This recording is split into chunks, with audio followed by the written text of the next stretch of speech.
Hello. Welcome everybody to SNKronize. We're trying a different camera angle this time so everybody is of the same size. And I can just give out big hugs. Everybody is just visible a little bit exactly. better. So, yes. I mean, I had always reserved this camera angle for UltraChenTV, and so I always tried to, for the Tuesday show, so I always tried to use the other camera angle to create a distinction, but it's too awkward on the other one, and this one's a little better, so we've got this set up here, and unfortunately no silhouettes to question about. We have no silhouettes to observe, but... Nothing to sit here and argue about or make terrible jokes about. or the greatest guesses on the face of the planet. Greatest, worst, whatever. But, okay, real quick, I just want to give very special shout-outs to all of the Shermie... all of the Shermie goodness fan art that has literally exploded all over the place. And I also want to thank Lebon9898 for spamming the hell out of my Twitter page. That thread is intense. Not only is the thread on my Twitter post, but him and Jojo Eisen and a few more have just been throwing all of the fan art at me. For context here, thank you. For context, when Shermie was revealed, Kitty was just like, "Hey, anytime there's cool Shermie fan art, just send it my way." Next thing you know, she's got like 100+ thread of just Shermie image, Shermie image. Yes, and then everywhere. I asked for the Shermie Yashido and CYS family fan art. And I've just been blessed this entire past week thanks to you guys. So. I mean, honestly, like, Shermie broke the internet last week. She really kind of did, dude. I mean, I heard she was trending in the US and in Japan, and everybody on Twitter was going nuts for the character. No, I mean, when you've been dead for 25 years, it kind of matters. It was a nice comeback, and you know... And it was just one of those interesting things that it seemed like a bunch of people, all of a sudden, you were like, oh, KOF 15 looks great. Yeah. Graphics aren't so bad now, are they? Yeah. They filled out all in the right places. Damn, nice polygons. Yeah, but... I mean, again, it was just one of those things, right? Like, you know, you could tell that the new characters that they're adding into the game look really nice, really nice. Mm-hmm. So, yeah. I'm sorry. I see that you hoped I would show up in the cosplay today. I don't think you guys are ready to know the truth about that costume. The truth. The truth. So, yeah. Okay, you know what? I'll just tell you. All right. I guess we've been calling this and joking about my cosplay skills. So, this year is going to be like my 20th anniversary cosplaying. And, that Shermie costume that you guys have seen, I did not have my sewing machine with me. I was at my parents' house in the 2 days that I made it. My sewing machine is with this guy, along with all of my supplies and fabric. So right after Shermie was released, the trailer was released, I ran to a Walmart because every other hobby supply place was closed, grabbed supplies, grabbed a nice industrial-sized glue gun. Oh, Jesus. Yeah. Yeah. That dress and that jacket are put together with light stitches, hand stitching, and a good old cosplay glue gun because and hopes and dreams of all of you fans went into that. So, yeah, I basically made all of that and a fishing line in a few places to hold things together while I wore it. And yeah, so that is how Shermie got made in less than 2 days. And that is how the cosplay happened so quickly because I have no conventions and I have no cons to go to. I needed to challenge myself. Like, I have no pressure. I have no, you know, it's been nothing but procrastination life. So literally, it's just like, hey, guess what? I'm going to challenge myself and see how fast and how accurate I can make this cosplay with no sewing machine and let's just see what happens. Yeah, because it's not like you're gonna be like, oh, I'm gonna debut this at Anime Expo, because nobody's going to Anime Expo. Right. Exactly. Yeah, I mean, I wouldn't even debut it there because people are like, who the hell is this? What are fighting games? It's bad, you guys. It's bad. Anyways. I would debut it at like Combo Breaker or CEO or Evo or, you know, something where you all know who Shermie is. So. Right. Actually, like, kind of on that one, so many years ago, it was like 15 years ago, something like that, I cosplayed Ramon at FanimeCon. Oh, no. And unless I was at, like, the KOF gathering, only one person actually knew who I was, and that was a Chris cosplayer. You probably saw each other and were like, hey! That's exactly what happens when you're around the right people. And unless you're at a con, an anime convention where they actually have a dedicated, and they have for many years, a fighting game group gathering. My buddy Tim is the one who actually has kept them alive at Fanime. So shout outs to him. And then, you know, I've orchestrated a few in the past, and the only two big cons used to be Anime Expo and Comic-Con, and then that faded away from Comic-Con, and then Fanime kind of like inherited the fighting game gathering. Yeah, because there's enough FGC up there that I think helps like reinvigorate No, it really does, to be honest. Like the FGC up north, thanks to them, they're the ones, there's a handful of the FGC up north that actually do cosplay, and they do go down to Fanime. Okay. And everybody hangs out, and it's a Or they great help time. work the game room. And they help work the game room, and they're the ones kicking ass to all the weebs in the game room, so during the tournaments as well. So it's like good pre-training for Evo, you know. Fanime, it's kind of like a mini gathering hangout. It's for my the trial weekend. run. It is.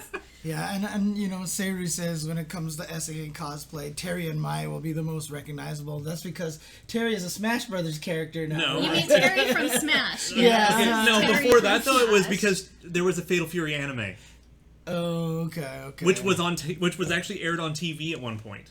So okay. yeah, that's like why a lot of people I know actually know who Terry was because of the motion picture. But I mean, nowadays, with Now- all the young now it's a little kids, different, with all yeah. the young kids, all the young kids right now, they're just gonna go, oh, he's that one guy from Smash, and they actually strangely won't know who Mai is because Mai's not in Smash. She's not a good girl. Yeah, no, it's for good girls and boys. No, only good girls and boys will know what that's about. Oh, that's right. I haven't actually even told that story.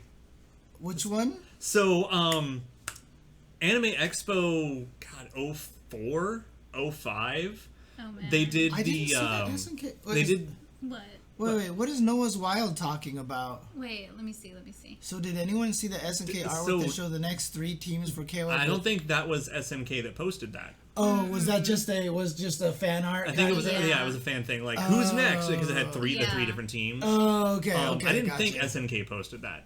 Okay. Yeah, that was fan. Anyway, okay. so Anime Expo, like 04, 05, something like that, they did the send-off for Ranma 1/2, which is a major long-running series. Right, of course, of course. So they had the 2 or 3 of the major English cast at the event and everything, and I was like, hell yeah, I'm going. I fucking love Ranma. And one of the actors there was Miriam Suroi, the voice of Akane Tendo, who was also the English voice of Sulia in Fatal Fury the Motion Picture. So I absolutely needed to talk to her. I don't give a fuck about Akane, but... And so I ran up and I was like, so... Fatal Fury the Motion Picture, and she's like, oh my god! And like, so we just started like talking to her, so happy that someone would actually talk to her about it. And she's like, I didn't know anything about like Fatal Fury or fighting games before that role, but after I did that, I was like, oh hell yeah, Fatal Fury's fucking awesome! Like, I just started digging who's in. Sulia? It was a character made just for the motion Oh, picture. okay. Like one of the whole like plot point things. I just Gotcha. forgot you haven't watched it. Yeah, we should fix I that. haven't seen that Oh, yet. get ready to cry. Oh, get ready to cry, James. Oh, man. We should like stream you watching. Oh, Angel. Anyways, this is why we have a show. So people will watch us in our natural environment. So people, yes, so people will get our damn jokes. James, oh my God, you gotta watch that. We need to watch, and we need to build it up. We need to do the 2 OAVs first, and then the movie. Yeah, because there is one thing. The motion picture actually has like context that's included in so the you movies. have to. What are the OAVs like? It's basically the background of Terry and the It's whole one Beast of them is like a fight and his retelling of Fatal past. Fury 1. One of them is a Okay, retelling of Fatal okay. Fury 2. Gotcha. Yeah, we need to. Okay, Ooh. no spoilers in the chat from those because James. That's a hasn't good seen quote. them. Wah. Can you feel the storm? It's coming. You gotta just pull your hat down a little as you say it. Okay, I'm not gonna lie. This is how dumb I am. I say that shit on like a day like this when it's cloudy outside and it looks a little stormy. I would say that line, and I still do constantly. Because it is a damn good line. I'm sure sorry. a bunch of really people is. don't even know what it is that you're talking about. They do. Okay. I mean, some people do if they're making the quotes. I know. I mean, there's people out there. This is not the one. This is the one. There we go. Okay. Yes, see, people know. Thank you. I know SNK Dan knows what it is. Oh, yeah. Of course. So. Let's see. One thing I just want to get through really quickly is, so last week I was talking about the Adamus Wave and its little, like Nessica style cards. Yeah. And I was like, I really want them to arrive and I want to show them and they're really cool. Well, so they finally arrived. When did they arrive? Like 2 days after the show or something like that. Okay. So Do they look like this? Do they look like this? Yes, they do. Because they definitely have. They definitely have Takuma Sakazaki on them. I can't believe you just have those at the table now. I have this, so I told the story yesterday because I was streaming FFRK yesterday. Oh, of course, the game with RNG. Okay, right, the game with RNG. So do you want to know how my RNG worked last night on my FFRK? About this good? About that good? So basically, I was trying to beat one boss very hard. Spent 3 hours trying to beat this one boss, right? Mm-hmm. I was in despair and really, really frustrated because it's just annoying and like I just kept getting messed up and everything. And then I had a magical run. So keep in mind, this is 3 hours into the stream. I had a magical run. I got the boss down to about 5%. I had him dead to rights and my phone crashed. After 3 hours... It didn't crash at any other time. It didn't crash at the beginning of a run. And your battery was full. Yeah, it's plugged in the whole entire time. And your phone just... And my phone just crashed at the very end of that run. Who makes that game? Dana. At 411, we are both lucid brothers. Oh, thank you, Sultan Cobra. Thank you again. Woo! Hi, Sultan Cobra. How are you? But yeah, that's basically we've been talking about it for over a year now. Yeah, how you need to replace your phone because it keeps crashing on you. Yeah, but I can't afford a new phone. I can't afford a new phone right now. Somebody who works at like T-Mobile, please send James a new freaking phone. Because the thing is, I don't think please. that's the problem. Is that iPhones never go on sale. That's the whole thing. No, never. Yeah, Just like Nintendo games. Right. Exactly. So yeah, but. That when people were watching me and I almost shut down my stream right there, but because I'm sure you got like the whole chat was flooded with not like this, and so then I started telling them the story about Takuma, and one person in the chat was like, "How is that even possible?" Because it's 8 cards. I mean, and two of them are going to be the unique things, and then the other 6 were all the same. And I was like, and I even made the comment that it definitely was not. Don't like we have that now? Didn't someone save that? That needs to be a clip on its own. Oh yeah, it is. I saved that clip. Okay, I saved that clip for sure. So anyways, you know what? That should just be a GIF at this moment in time. I want that as a GIF. I want to be able to have that as a GIF. Oh no! What we need to do is actually get one of those ones where it's like an infinite GIF, so it's just the stack and you just pull Takuma, and it just loops indefinitely. Yeah. Oh man! Okay. I mean, if you could get the audio in there, then you would just hear me going Takuma, Takuma, Takuma, Takuma, Takuma, Takuma, Takuma, Takuma. Yeah. So, anyways, speaking of Takuma, first off, we have the Art of Fighting team in NeoWave. We need to. Here, let me do. Yeah, let me hand this to you, and you can just put it on the other camera. Right. So what I can do is this. I can turn on this camera over here, like so, and I can do this. He Da, da, is. da, da. You know what? We should make James a shirt that says biggest Takuma fan. I think I'll make that. I mean, if for he him. gets revealed in King of Fighters 15, I have Gonna to play play him, him. yeah. Yeah. I have to play him now. course. So all these Nesca style cards kind of thing, the AWNet cards, they were all the teams you could play in the game. Right, and these are the ones that you could insert in the machine so they could Yes. keep track of who you were as the player and earn things, basically, right? So here's the next one, and this of is the course. start of me being happy. Right. Oh, thank you. Woo! Thank you to... Wow, why can't I... All I see is like a little Yeah. cut off. Yeah. Something hot laps. J Hot Laps. J Hot Thank Laps. you, Jay Hot Laps. J Hot Laps to Albert Sean. Sigma Nuts Cat Butts to J Hot Labs and Laps and Albert Sean. But here's this card here. Whoa, Come on. all up in there. Focus. There we go. There we go. So And yes, they don't look the best on these cards. I mean, that depends on your opinion of the Neowave art, really. I mean, Some of them are Oh, better is than this others. the official Yeah. Neowave art? Okay. Yeah, this is all the promotional art for. Gotcha, No gotcha. So No playing with obviously, hair. the one No that playing I with bought hair. these cards for, because I was definitely hunting this one down explicitly. Yes. The 97 special team, Of course, of course. of course. Look at Yamazaki's face though. That chick just. Yeah, I mean, cracks me he up. I'm pretty sure he's gonna be on Good Faces Twitter at some Oh. point.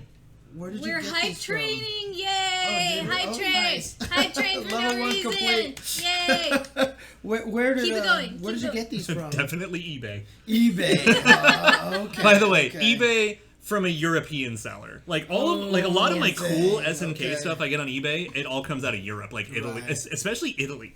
I mean, what was your joke again? That KOF is like Oh, KOF soccer? is soccer. Yes, Yeah, that, Everyone gets it except Americans. Yes. Right, yep. factual.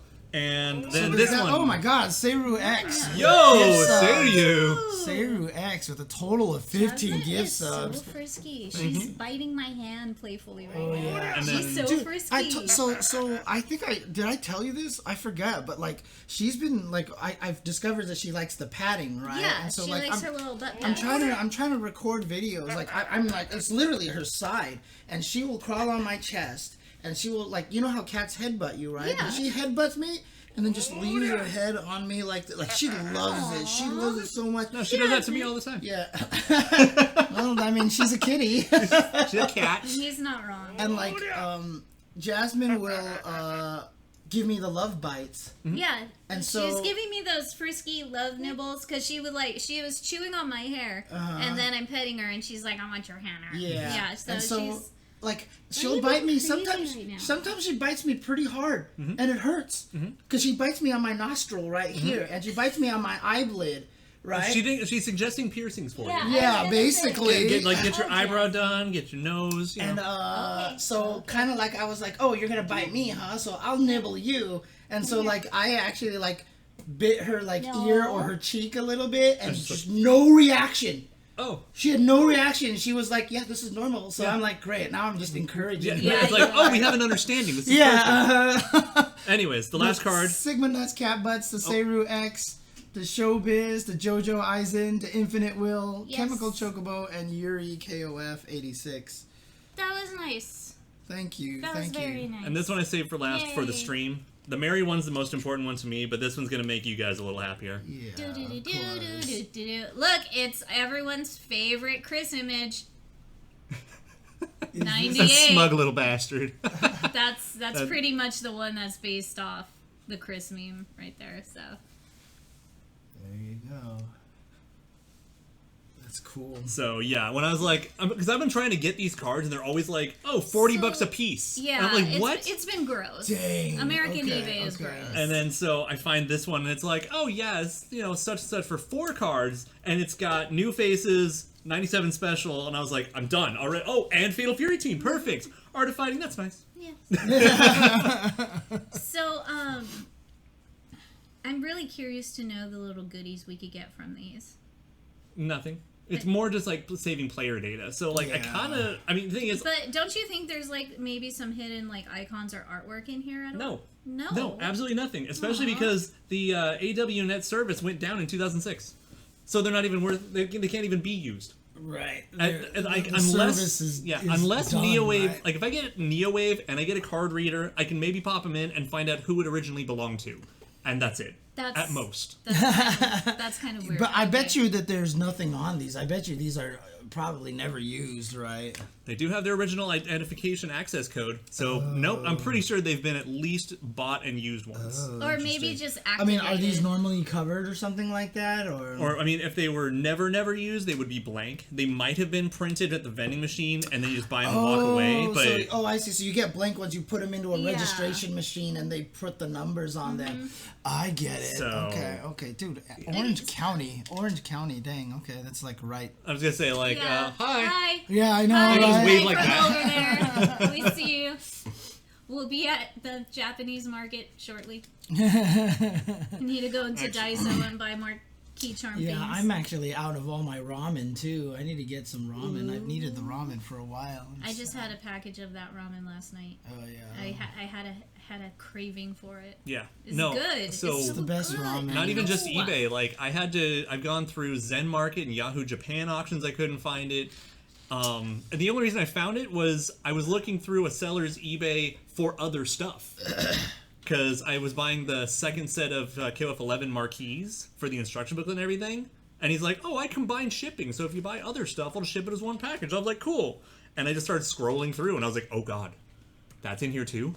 What's the ramen called? I'm looking it up right now. I keep forgetting what it's called because So do I. I just always Does see it even- I just know what the package is. I was going to say, does it even have an English label? Yeah, it does. It has like, it begins with M or something like that, or Momoko. That's what I'm gonna call it. I'm just gonna. Momoko. Oh no, you did not. No, it's a good brand. Yeah, not Maruchan. That's No. No, This I found. Okay, I discovered this a while back, and I was like, "Holy crap! This is the best instant ramen on the face of the planet." Oh my god, this stuff is so good. And then James was with us once, and we were all shopping around, and I'm like, James, this ramen is the best ramen ever. Try it. And now he's just been eating it constantly. It's so good. Yeah, it's also like good enough that like I'll sometimes even just like buy the little chashu pork that's pre-cooked. Yes, that's what you're supposed to do. And You know, I just add it in add there because it hard-boiled works eggs, really well. some Hey, onions, what's some up, super shallots, dude guy? and it's like absolutely perfect. Myojo? Actually, that might be the right one. Actually, That's the one. That's the one. Yep. Myojo. Yes. I'll tell you right now, people have good internet sleuthing skills, and I don't They understand do. how Beat Cohen me does to that it so now. well. Dang. Yes, the Myojo ramen. I love the soybean one. Is like one of my favorites. Soybean and the Oriental. Yes, flavor and the are my Oriental, favorites. and then the beef. I like the beef too. Yeah. No, that's the Oh, good. You know what? I actually did try the cold noodle one. It's delicious. So I'm gonna do that one and make that one legit for us Chen, during true. summer. Thank you, super dude guy. Thank you for the subscription. Wait, you said you there? Which flavor? Okay, go to all the flavors. Where is the cold one?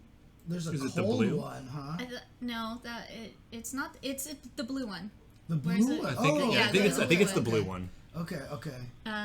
Yeah, I know. I've seen it before. There it This is. one right Yeah. Okay, this one is legit. I am don't not think gonna lie. Kanesi yet? It's Not so yet. legit. Yeah. Not yet. Wait, how does this work? Yes. Cold noodles. It's just like when you order at Cool Noodles. At a Right. But I'm Japanese just saying. I'm just restaurant. saying. Like when you cook it, do you let it cool Yeah, afterwards? Yeah. Oh, Give it a okay. little It's- ice bath. You It's know. meant to be Yeah. served cold, not like just yank it out of the bag. You're good to go. Right. Yeah. Yeah, so you still cook them, and then you add all the veggies and the ham and all that good stuff, and it comes with the dipping. The dipping sauce is just so good. It has the mustard sauce with it. This brand is literally the best instant ramen you could get.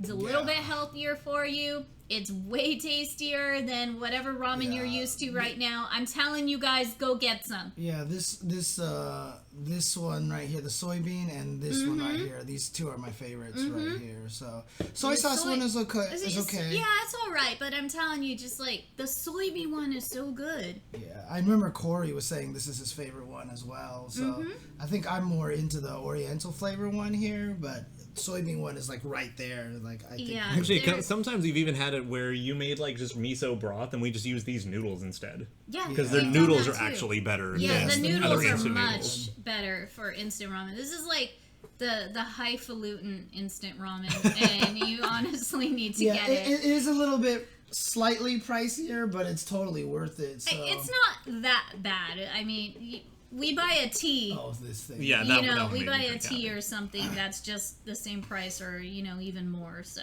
Yeah, no, if you go to some of those Asian markets, they'll have the pre-cooked chashu like kind Yeah. of wrapped up, and then I just leave it in the freezer, and I divide it up into like separate like chunks, and then every time I cook the ramen, I just put it into the water and just kind of cook it that way. yeah, so. let it soak up the broth and stuff. Yeah, Exactly.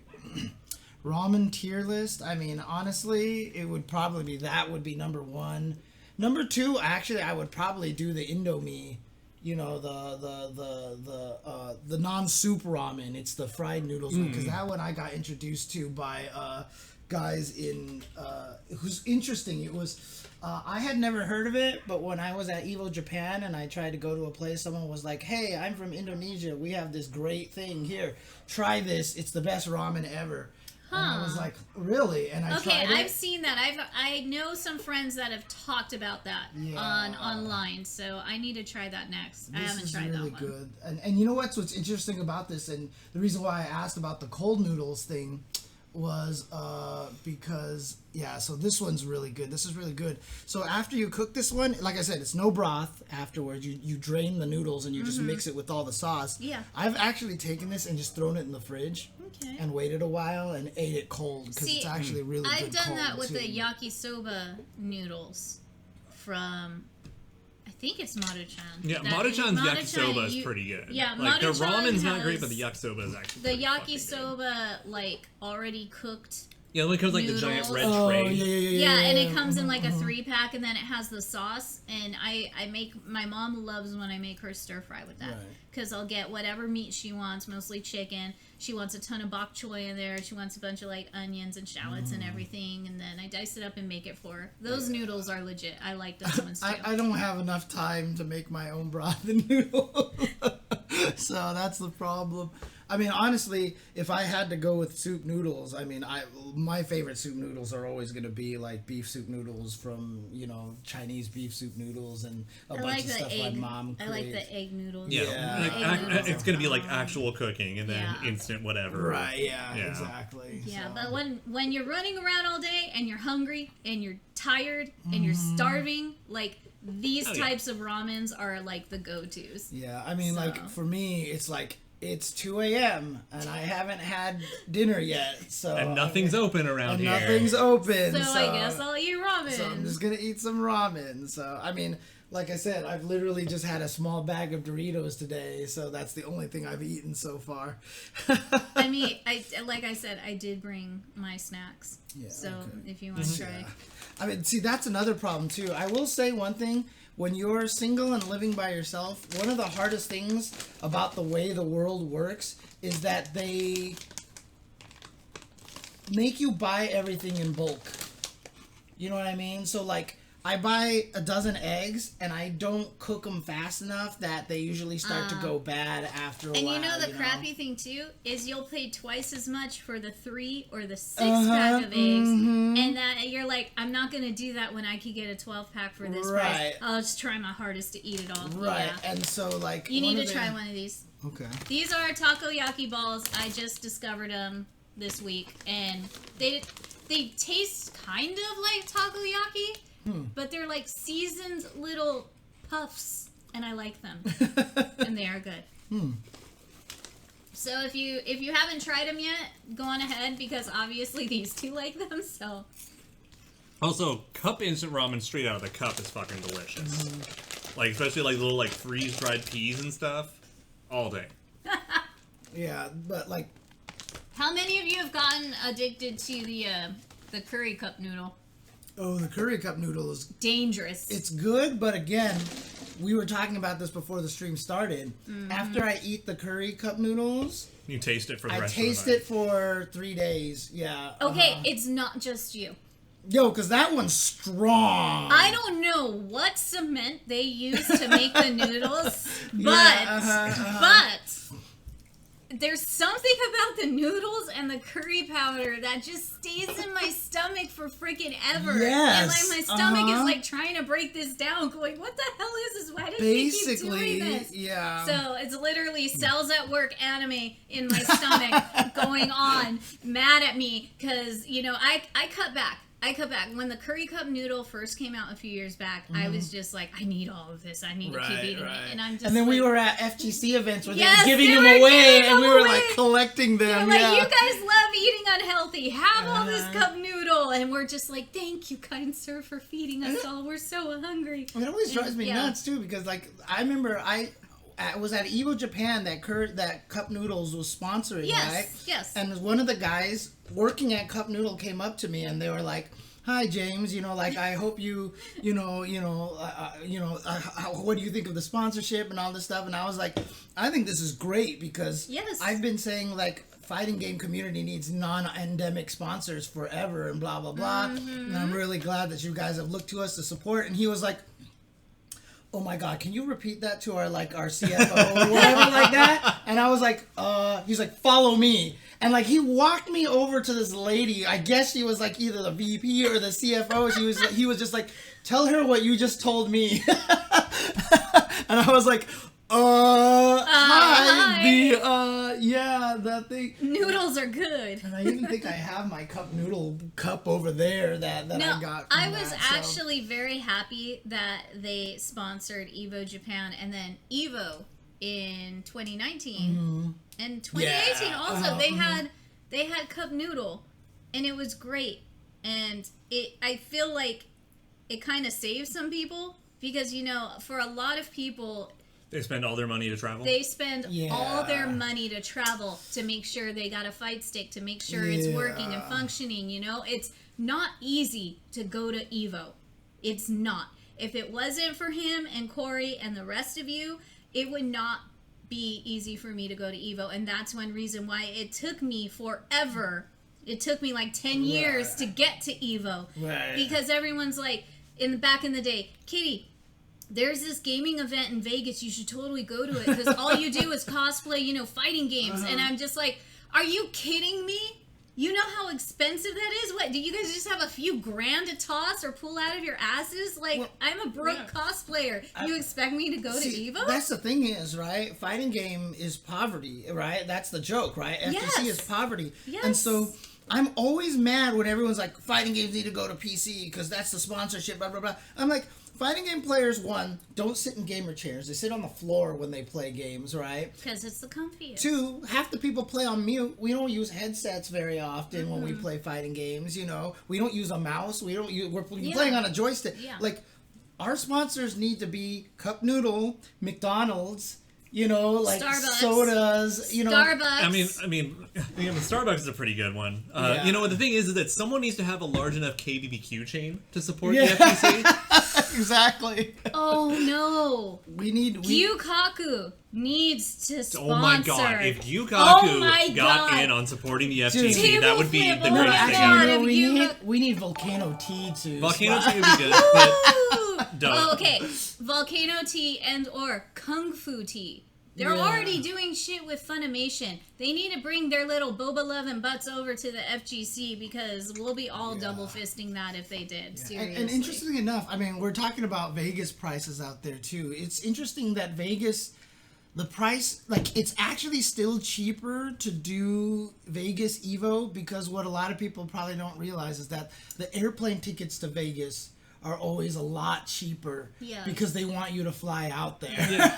See, I wouldn't know because I just drive it. Right, okay, exactly. Let me tell you one sad thing right now. Let me tell you one sad thing right now. Dude, Ben and Jerry's sponsorship would be amazing because if they had flavors for all the fighting game characters, that would be so sick. But anyways, continue. Okay, yes, I will get back to that, but I just want to say Anime Expo 2011.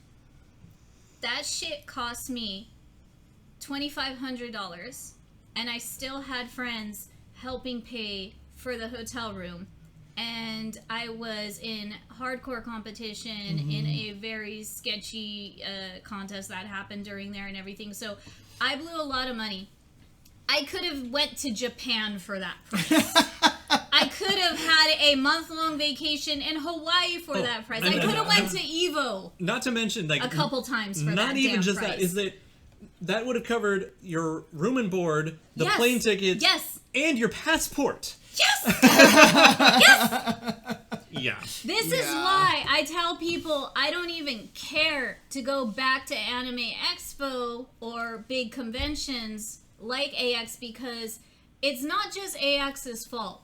It is the hotel situation. Right. All right. They know all of us desperate otakus and weebs are going to be throwing money nonstop for the next 7 days. So a $200 room goes up to $400 to $600 a night. Exactly. Okay? Oh, and God forbid you find like the secret tech of like this smaller hotel that no one's heard of that's gorgeous. Yep. Because they will close next year. Yeah.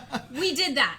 Yeah. Once in 2015. That's the thing is like one of the reasons Evo went to Vegas. Actually, there was many reasons, but one of them was that it was actually cheaper for people to go to. Another one was because the previous year to when it moved to Vegas, it was in Cal Poly Pomona, right here, and when everybody came out here and checked into their hotel and stuff like that, and when Evo was done at like midnight, they were like, let's go do stuff. Do you want to know what there is to do at Cal Poly Pomona area? Nothing. Nothing. And so everyone pack into a car and hope one of the favorite local arcades were still open. No, it's literally you get 7 dudes in a car and you go to the nearest In-N-Out because they'll still be open. Yeah. and so basically, you know, they were like, let's try to get to Vegas because then there's 24 hours. People can do whatever they want. The food is open all day long. Options for days, no matter what you want to do. And the last main reason why they went to Vegas is because now, because even back then we were starting to get more aware of like the audience and the non-hardcore people, and we were like, if you are a hardcore gamer but your family is not, you can still bring them to Vegas. They can go to shows, and you can go to the game stuff, and there's that ability too. Have a whole National Lampoon's Vegas Evo vacation. Well, or I mean, even so, like for us, like you know, go 0-2 in pools. Well, fuck it, let's go get some food and some drinks. Exactly, it's pool time. Yeah, it's a good call. Yes. From JoJo, I actually did retweet one of them, but I should just bring them up on here. The Which Pix one? and The Love. Pix and Love Yes. Neo Geo Pocket Color collection. Oh my god, this Pix and Love Neo Geo Pocket Color collection. I need it. We need to set our alarms actually because it's tomorrow morning at what time for us? 10? I don't know what time it is for us. 2 p.m. UK. Who knows what time it is for us in California? Because I don't want to miss this. I really love Pix and There's Love a fancy sets, one. but I don't buy all of them because, you know, cosplay money. But this one, I need this one. I want this one so bad. So, aww, the fact that it comes in a reproduction case. I know, that's what I wanted. I want to put my game in that case. I really want that. So this is the first. This one actually has both of them on there. Cool. Yeah. Okay. Oh, so it's 6 a.m. Okay, also... there's an SNK and a Capcom edition? Because Card Fighters did that. Yeah, that's so cool. Okay. I want them both. It's so hard to just, like, not get all the sets. They all come with the keychains, too. And I need that vinyl to go those are just with my vinyl Sam stickers, Show. I those think. are stickers? Oh, okay. I need the vinyls to go with the Sam Show vinyl. Oh, and the little it acrylic doesn't match. Neo Geo the Pocket. Neo Geo Pocket acrylic is adorable. Dang, okay. I actually really want this Capcom edition here. They Because use of Salt the and Cobra. Felicia? Yes, we. Well, no, I just It's a want fun it because it's edition. I love Capcom, dude. Because it's Capcom here. Yeah. Oh, this is really cool. Yeah, and obviously I really want the SNK one, especially because like I love the like 8-bit Leona. Yeah. Oh, yeah. Well, 8-bit right Leona there, is fucking precious. 8-bit Leona's awesome. I mean, in all honesty, we need both of them. Yeah, but I have to. If I have to choose one, it's going to be the SNK one because So reasons. included is a cardboard box with a Capcom design, a cardboard box with yellow Pantone, Pantone. an official Neo Geo Pocket snap case, 10 Neo Geo Pocket Color game inserts, That's awesome. an 80-page art book, Selected Tunes vinyl. Yep, I need that vinyl. 13 acrylic supports of the Capcom roster. No, these are acrylic. Oh, they're acrylic stands. Holy acrylic crap. stands. Shit, okay, now I need both sets. Okay, yeah, I just need the SNK one. It's fine, I need both sets now. But still, damn it. like, they're numbered sets, only 300 of each. Dang. Okay, so what about the non-super duper set? Isn't there a non-super duper set? There is, and I think there's like 1,500 available. Yeah, okay, that there. one. Wait. You just passed it. Go up. That one. That one. That's the regular. Yeah, this okay, is the regular But set. doesn't have the acrylics, though. Got it. No, I need both of the big, fancy, pretty sets. Yeah. We definitely need them to show off on the show. So Yeah. I gotta get my hands on one of those. This is why I don't want to miss it tomorrow. Yeah. So the chat's saying 6 a.m. We right. gotta wake up and pre-order at 6 a.m. And admittedly, though, like, it's So- probably gonna be pretty pricey. Probably somewhere between 1 and 150, if I had to guess. I can't get that because that will. I already said I can't. I need to save up for. Yeah, you can't get your phone. Yeah, but ooh. See, this is the gaming life. Pix and Love comes out with so much good stuff. I love everything. I cherish our Sam Show little collection that we have. Nah, I love the art book too. That's I mean, my the favorite. only reason it'll be like $200 is if it's because it's set to like 150 euros and we just get screwed on a conversion rate or something. Yeah. But I don't think it's going to be quite that high. 250? No. Nah. No. I mean, we'll find out. We'll see tomorrow. I mean, Because the a lot problem- of these places that are doing like, here's a physical run and we have some cool stuff and they're limited. You know, there's a couple of places that are doing that. Right. You know, sometimes you don't know what you're getting into until it goes live. Yeah, and that's kind of hard. So I appreciate that they let us know this 24 hours before they actually do the pre-orders. Yeah. So Well, I mean, if this there's 300 of each, that means there's at least a total of 600. So that means that theoretically it won't be as bad to get the one of your choice, but getting both might hurt. Just saying. Just saying. why you gotta break down the odds? Just, Those are way better odds. Are you kidding me? If it's I mean- it's not like there's 300 total and it's 150 of each side, right? I think. Yeah. I think that's no, what no, I saw. No, Yeah. you're correct. It's 300. So that's actually each. pretty much that's better odds than I thought it would be. So we might not be boned. Yeah, I'm pretty sure it's hope not. 300 of each. I'm pretty sure it's Yeah. 300 of And each. speaking yeah. of that, I really need to get my Neo Pocket Color backlit because I've really been wanting to do that. So I mean, you Was could it just what- put it on your oh. Switch. It was like the old school Game Boy, the old school Game Boy yes, that you're yes, sitting there. Yes. And sorry, the Game Boy Color, where if you're in the car in your parents' car, you're just waiting to pass by every. No, Game Boy Advance is probably the worst about it no, because the it had Game more Boy, depth that too. one, Yeah. that So one was you actually needed to be the able to worst. see? Yeah. Yeah, I had to install backlights into all of those and do all these things, and I'm still not sure what the hell Nintendo was thinking. I mean, I know they were trying to keep the price down and Yeah. everything like that, but holy hell, you could not play those things at all. I still managed to beat Circle of the Moon in the car. Yeah, Jesus. And that's the game is notorious That's like the for being darkest invisible. game. Yeah, that's the darkest game in the world. Oh God. Honestly, though, going back and thinking, I didn't really have a problem when I would play my Game Boy while we were driving in the car. But and then my parents started buying me all the little game lights. Right. Yeah. So- No, the SP was amazing. It was life changing. It was Yeah, crazy it was. because like the Game Boy Advance was the first Game Boy I ever owned. I actually didn't own the regular Game Boy Oh, wow. or the Game Boy Color. I never actually had those because that was still when I was under the budget needs of my parents. Oh yeah.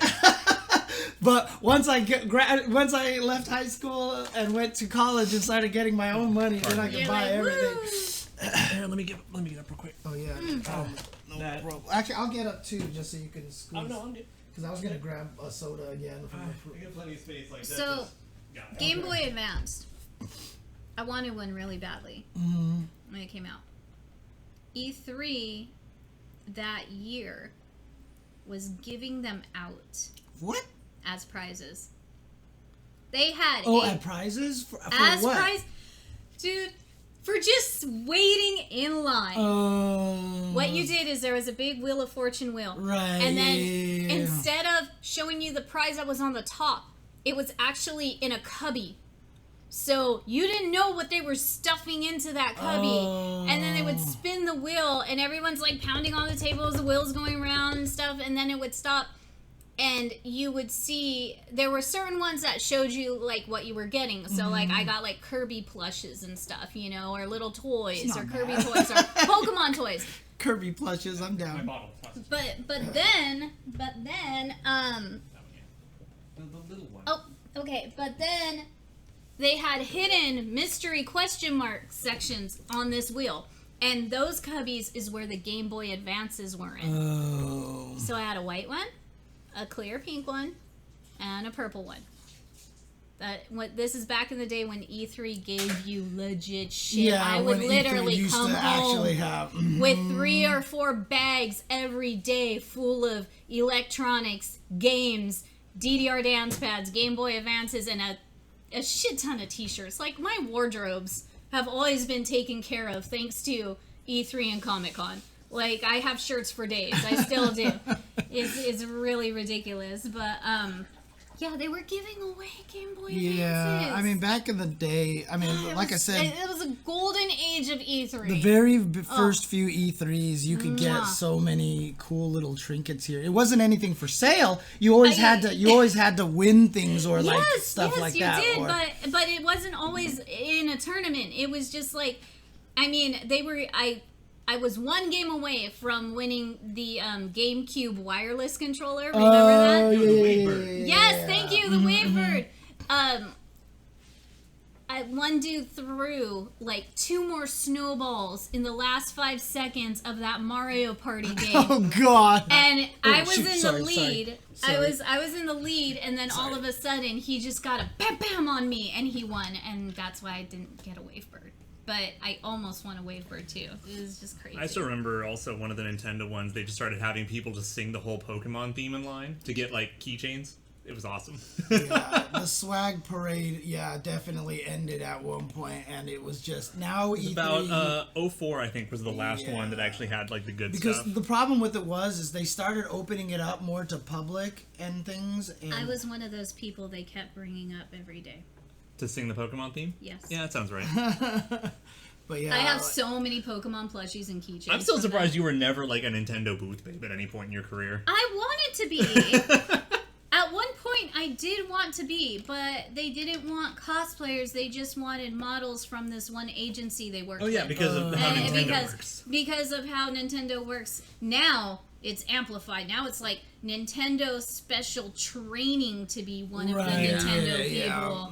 Like, I don't even know how I could get my foot into that door to be one of them. But yeah, it was easier back then, and it was still kind of hard. Now, I wouldn't even try. Yeah, now it's before it was like, let's just hire from an agency, blah, blah. Now it's now we have this special, like, you have to be trained, represented. It's like, be a Nintendo ambassador at gaming events. Here is the college you take for 3 years. Our tuition prices start as this. We do have a leasing plan, you know. You at least have to have made or won, like, major awards and medals in whatever type of field that you are in. Entry-level position needs 5 years of experience, you know. Oh, man. Clown college? You can't eat that. I wish. Clown college sounds fun. Only if I get to do the backflip on the tiny motor. Only if I can figure out how to shove all of us into a tiny wind-up car. Yeah, I will never be able to see the words clown college ever again without thinking, clown college? You can't eat that. It's from Simpsons. Oh my god. That's why I talked about like the backflip on the tiny bicycle. Yes. Yeah, that's right. And then you swallow the mini trike. Or was it a mini trike? It's a mini bicycle. Yeah, or was it just a mini bicycle? Okay. My favorite thing. Those things are so hard to ride, by the way. I wouldn't even want to try. I will say that my favorite thing about that episode is probably not something that everybody would understand. Well, probably would think is my favorite thing. And the reason why is because Homer is trying to imitate Krusty the Clown, and he's doing a bad job of it. Krusty and Homer are done by the same voice actor. Yes. Which is amazing. I love that. Oh, yeah. No, this is where everyone starts turning into clowns. Yeah. Yes. Are we good to go? Not quite. Yet. 5 minutes. We still have 5 minutes. Okay.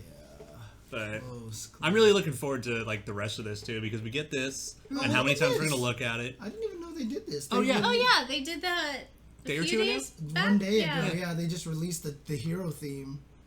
Yeah, at one point that Yes, was he one of was. the writing ideas, Yes. is that Krusty and Homer were to be the same person. But they did away with that pretty quick. Yeah, and there's like this crazy, like, if you actually watch the Who Shot Mr. Burns episode, Yep. that Krusty, like, at one point you see Krusty, but it's actually Homer, like, based off of the way they look, and, like, so then they're like, maybe Homer did shoot Mr. Burns the whole time. Yeah. Oh no, Yeah. that episode That- is loaded with red herrings. Oh, Yeah, yeah. Do you remember the contest they had for that?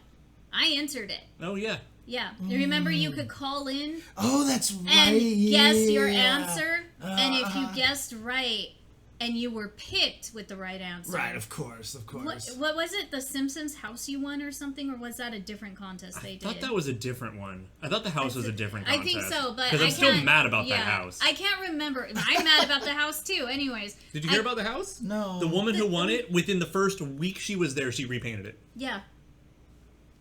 She just wanted the free house. Yeah. It had nothing to do with actually liking The Simpsons. No, she was not a fan. She just went, no, that shit pisses She just me off entered so the much. contest for a free house. Yeah.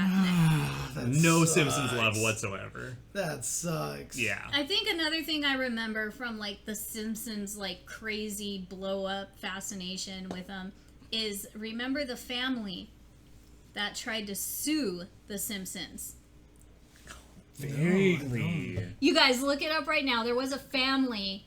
The wife was Marge, the husband was Homer. They had a Bart, Lisa, and Maggie, and they were trying to sue saying, "Oh, the Simpsons stole our life." Just because of this crazy, 1 in a million life chance that they literally had the same amount of people in the family with the same exact names. It was a big nonsense. I mean, it's like, pretty crazy. Dude. yeah. I don't even remember. I mean, I was a little kid. I don't even remember what happened after that. I just knew that for the longest time, all these adults kept talking about it. It was all over the news. It was like a crazy thing. Yeah. Oh, it was a chance to be animated into the show. The winner That's what it actually was. got the Yes. answer wrong, didn't watch The Simpsons, and took cash instead of being animated. Wow. I mean, it's just kind of like the McDonald's Monopoly scandals and stuff. You heard about those, right? Yeah. Which one? Right. Well, I mean, no, like the boardwalks Yeah. were never actually winnable. No. That the people actually in charge of the contest actually stole them and gave them away to their friends all the time. yes, and everything I like remember that. hearing that. That was like the early 90s one. Yeah, Right? Yeah, and so yeah. McDonald's had to do a makeup contest to try to like give everybody pride. Dude, there's so much craziness going on, dude. Ugh. Oh, we should be live. I think we're live. Oh, Let's see here. It'll take a while. It's going to for take a this. while for you. Yeah. But yeah, she's up. Oh, wow. What does oh wow mean? Because I just got the thumbnail on my phone. ooh, I'm excited. Yeah. So anyway, so we didn't get to do any conversation about this, but I do want to talk about it. This is probably going to be more like Last Blade than it is CVS2, so if you're expecting what you know from CVS2, you might be surprised. There's probably going to be a fair amount of interesting differences. And then other than that, she's just going to have to play Sam Show, so that's going to change things too. I still don't understand why it takes it forever. I don't know. I usually close out and then click back into YouTube again. I mean, we're getting to the point that it might be more effective for me to get the notification and DM you the link. I know, right? Yeah, Jesus seriously. Christ. Yeah, I think if you close that window and just open up a new window, No, it that might... really doesn't do much. No, it's better than the refresh is going. I mean... No, I mean, it's not like we're broadcasting the refreshes, so at least we're I not know, giving people but visual still. issues. Oh, someone... Okay, someone actually. All put right, the there link you go. in the Thank you. Chat. It's so weird. I don't understand. Okay, let's do this then. Let's do this. Let's paste this. Let's go.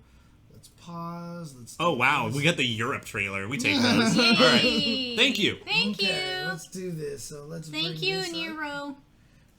Bring this up. I hope I bring said this that right. Or near zero. Near Zero or Nero, I don't know how you pronounce, but thank you very much. Probably Nero. Probably. Is what it is. Okay, let's do this. Nerve Inquisitor.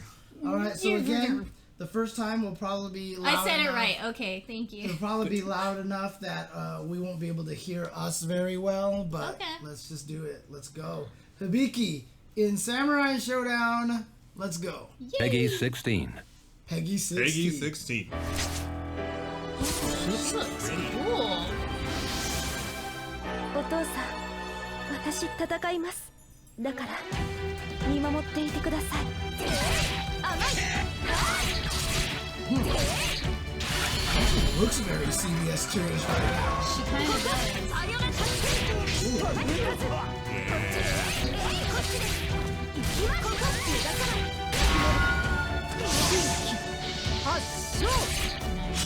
Ooh, that's scary.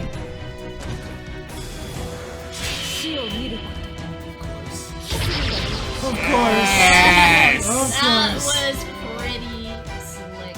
Damn. 殺し合いがしたいのね。弱いからそうなる。 Oh, you. That was so cool, but I was Oh. definitely hoping for another tease there. Yeah, I know, right? Okay. Peggy 16. So there was something that happened in that trailer that terrifies me. Okay. The deflect. What did you notice on the Her deflect? weapon flip. Her weapon Or flip. weapon flip. Yeah, looks like she's coming out really, really soon. So let's do the slowdown thing here again and rewatch this thing on Okay, mute. Oh, since that was Would that imply that she actually has like some elements of speed and power? Yeah. That's right, because last Blade you had the different Yeah, versions kinda like you could slash pick. and bust. Yeah, Yeah, so next Tuesday though, or next Wednesday, whatever, next week. So I know what we're doing next week. yeah. I mean, graphically, she looks really, really good. So nobody was talking to her when it did that little dramatic thing, right? Yeah. No, there was no one else around, it seemed. yeah. Also, this is a good choice of stage to debut her on yeah. because Yeah, it looks it's like one of perfect. the it looks like one of the stages in Last Blade. Now, is this just how Hibiki is supposed to be? Like very like she looks worried and nervous and somber She's and just very. sad. She's yeah, always been a she's bit just on the somber solemn and side. Yeah. Quiet. Okay. Yeah. Now I'm not going to pretend I know that much about Last Blade, and even when I do, it's not about her.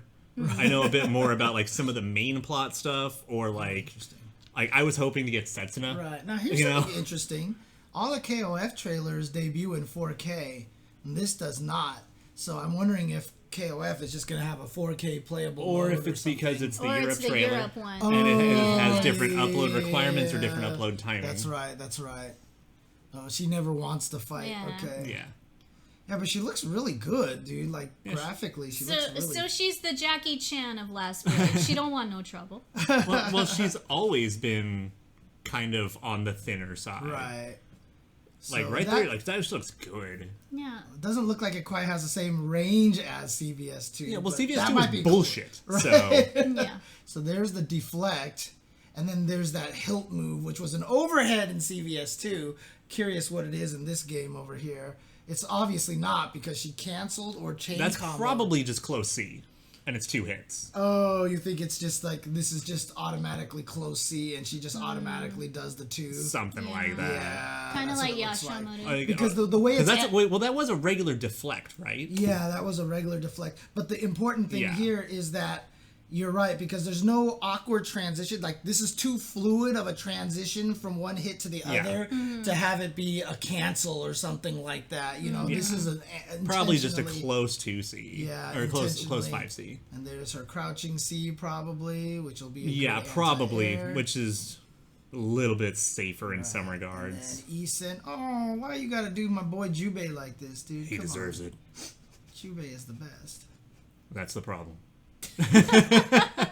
All right. Okay, so now we got the big ones. That's probably just down to forward medium, yeah, something like that. And then here, she just hit her before. Yeah. There's no But it's invincibility. just so I mean, it might low profile or something. Right. But interestingly enough, we didn't see a follow-up. She just hit with her shoulder right here, boof. Oh, no, I guess No, there it's is a a slash. sword slash. Yeah, Yeah. that is a sword slash. Okay. So that's There's probably a sword running B, behind, which means that yeah. might be cancelable as well. Right. Or that might be her running slash and it didn't cross through. Or it could be a special move, right? Yeah, like her down to back B, I think. Yeah, or down to back slash or whatever yeah, it was. uh-huh. Yeah, down to back punch in Could CVS2. And then counter. The real ass counter.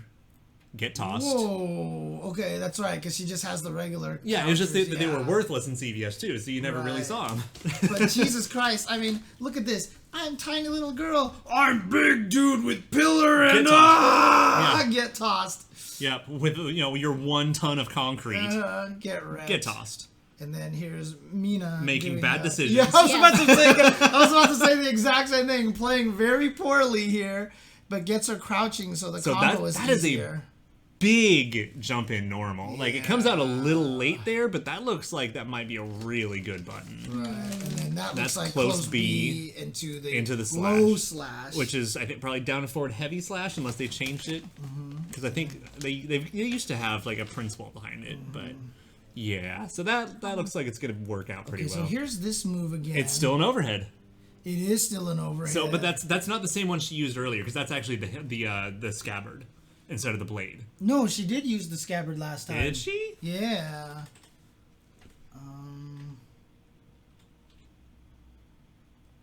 So, no, you're right. She did use the blade. Oh, yeah. So that closely has the blade, and then so she still has her overhead as the scabbard. Right. So is that like is that her universal overhead? But she cancels out of it. Could be, maybe not. She might have it just a command normal. Also, it depends on if she has a full set of kicks or if that's going to be one of her kicks, like forward K or something. Okay. But, so, cancelable overhead's pretty nice. Okay, so here's her weapon flip. Goes through you, but because you're still turned around, when you drop your weapon, it flies towards her. Oh, so she can actually guard you from your weapon easier. Ooh, okay. So that is scary. Like, she is immediately sitting on your weapon and there's nothing you can do. Right. No, there's a PC version on Epic Game Store. Yeah. Or are we talking about Last Blade? I don't know. I just see there's a PS4 version. Right.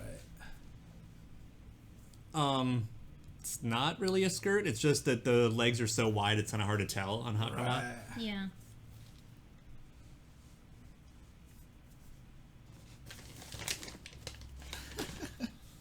Here she goes. Dude, that's cool Yeah.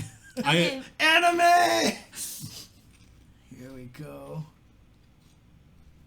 The outfit's I guess it actually really is a skirt. No, I think it's just no, it's Hakama. I don't know. Look at the V cut. That's Hakama right there. Yeah, that doesn't guarantee it necessarily, because look there. That looks like one piece. Even so, her SSM being the sweet cinematic is totally fine with me. And this is what we were expecting from her. Especially like the color change of the background. Oh yeah, you're right. That's kind of sick. That's tasty. And Blah! Little did you know that was just Ukyo dying of tuberculosis. Yeah. So. I like the fact they actually kept the stamp too on the bottom left. Yeah. Which one? Her stamp. Oh yeah, you're right. Dang, nice. Okay. There we are. Yep. And then just in a week, no big deal. 4/28, 7 days. Yep, there you go. Wow. I also, like I said, really enjoy the fact that, SNK makes such a big deal out of their voice actors and voice actresses, Just giving their voice actors and actresses like recognition, their birthdays, who they're doing. Yeah, the birthday tweets tweets have been really pleasant to me. Really awesome. I'm really appreciating that. Yeah. Because, I mean, this a did lot make more me sad. I was hoping that they would show a tease of the Yeah. next character, but it's just... I know we all wanted a Biken tease. Right here, I wanted to hear it to see if you heard someone in the background. Why do you always gotta get my hair? Nice. Alright, well, she won't be out this week for my stream, but next week she'll be there. So. Sweet. Which obviously means she's instantly legal for the your weekly immediately after her release. Oh yeah, of course, yeah. I mean, we're just casuals anyway, right? We're just playing casually anyway, so... So, with that in mind, though, I mean, a lot of people have been talking about, it's still pretty unfortunate that there haven't been any updates to the netcode or anything, but we do have Parsec. And it really seems more and more that SNK is totally fine with everyone doing Parsec. Like, because they're still doing, like, this event is officially sponsored by or supported by SNK Esports, this, that, and the other. And it's a Parsec event. Right, yeah. They know. Yeah. They know. It's like, we're not going to stop you. Let me play this again with the audio. So, I mean, it's like, again, we've talked about it. the odds of them actually fixing the netcode are slim to none, because just that becomes a huge undertaking and budgetary concern. So the fact that they're openly supporting everyone else using Parsec to make it work is totally fine. Right. Well, even that posing there, I love the posing on that Isen, dude. It's just, again, I have an obsession with the feeling of weight in the animation. And look at the way that when she lands the Isen, how the way she stops and you see her kind of shake Bounce into it, yeah. place. Like the shake into place is just, it's so nice. Like that, yeah. It's just, it's good. And that shows a lot of the growth in their animation department for their 3D games, you know. I think developing like this season of DLC and probably some of the last season concurrently with KOF 15 is probably paying dividends for both. Even this, where she lands this weapon flipping at the end, where she goes, ugh, like there's a good bounce on there. So I just really like that. Yeah, I mean, it's the fun thing about Sam's show is it's way the fuck too early to tell if this character is actually any good. Right. You know, sometimes we see like a Street Fighter trailer like that moves good as fuck. See the KOF, we're like, oh god. 殺し合いがしたいのね弱いからそうなる Yeah, it's just what it Yeah. is. It's just what it is. But I mean, tuberculosis is a common disease. And more so 200 years ago. Yeah. Not much people could do about it back then. So, there you go. New York's alright if you like saxophones. Okay. Okay, so Hibiki looks very cool. And again, I know, like there were leaks and stuff like that, but you know, I'm still trying not to talk about it on stream because I don't want, you know, to spoil other people necessarily. Yeah, because I mean, honestly, the one thing is like I've been spoiled, and I'm really excited for something. Right. I'm really excited for something. But I was hoping we would get a tease for one of his characters or something like Yeah. that. Because after this, there's 2 more characters. Yeah, we have the Guilty Gear character and one more. Right. And we have no idea who those are, so, okay. And, yeah, because I don't think SNK is officially stated, right? No.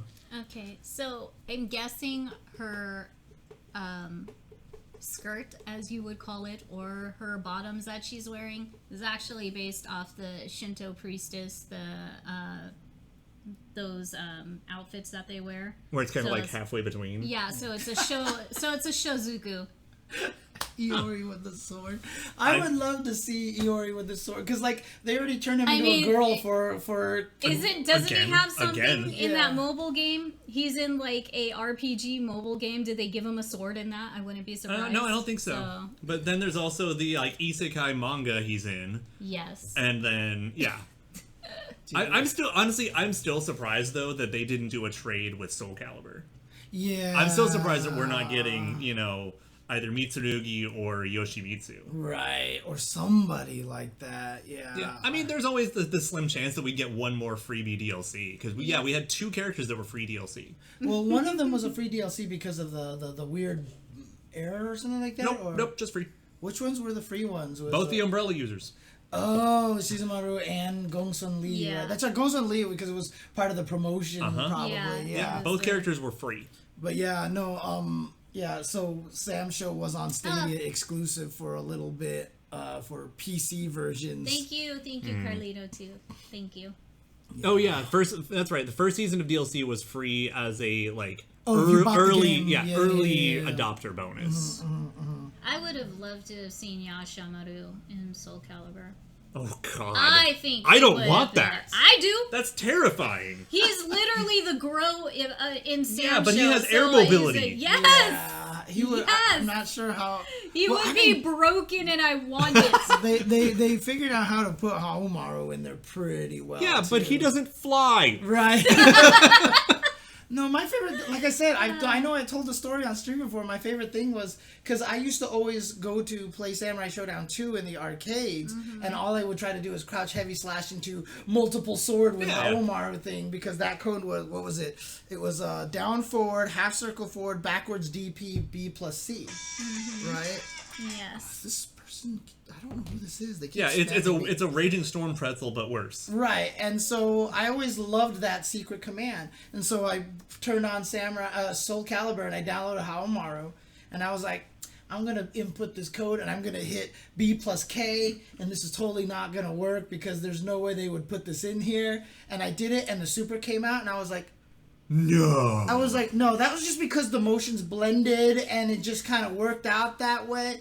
And I tried it again and it came out again. I was like, move list. I went to the move list and they actually put that input in there. And I was like, what? So actually, so Jehudi, it's not that hard when you have a really strong design team. Because look at Geese going into Tekken. Yeah. You look at Hao going into Soul Calibur. When that team knows their 3D game well enough, taking a 2D character and bringing them over isn't actually that nightmarish. Yeah. It's matters of good design within what you're building. Right. What's interesting to me is that I'm still trying to figure out, like, Raging Storm pretzel. Sorry, I want it. I want this. I want Raging Storm pretzel. Well, guess what, guys? We're gonna get a food truck. Yep.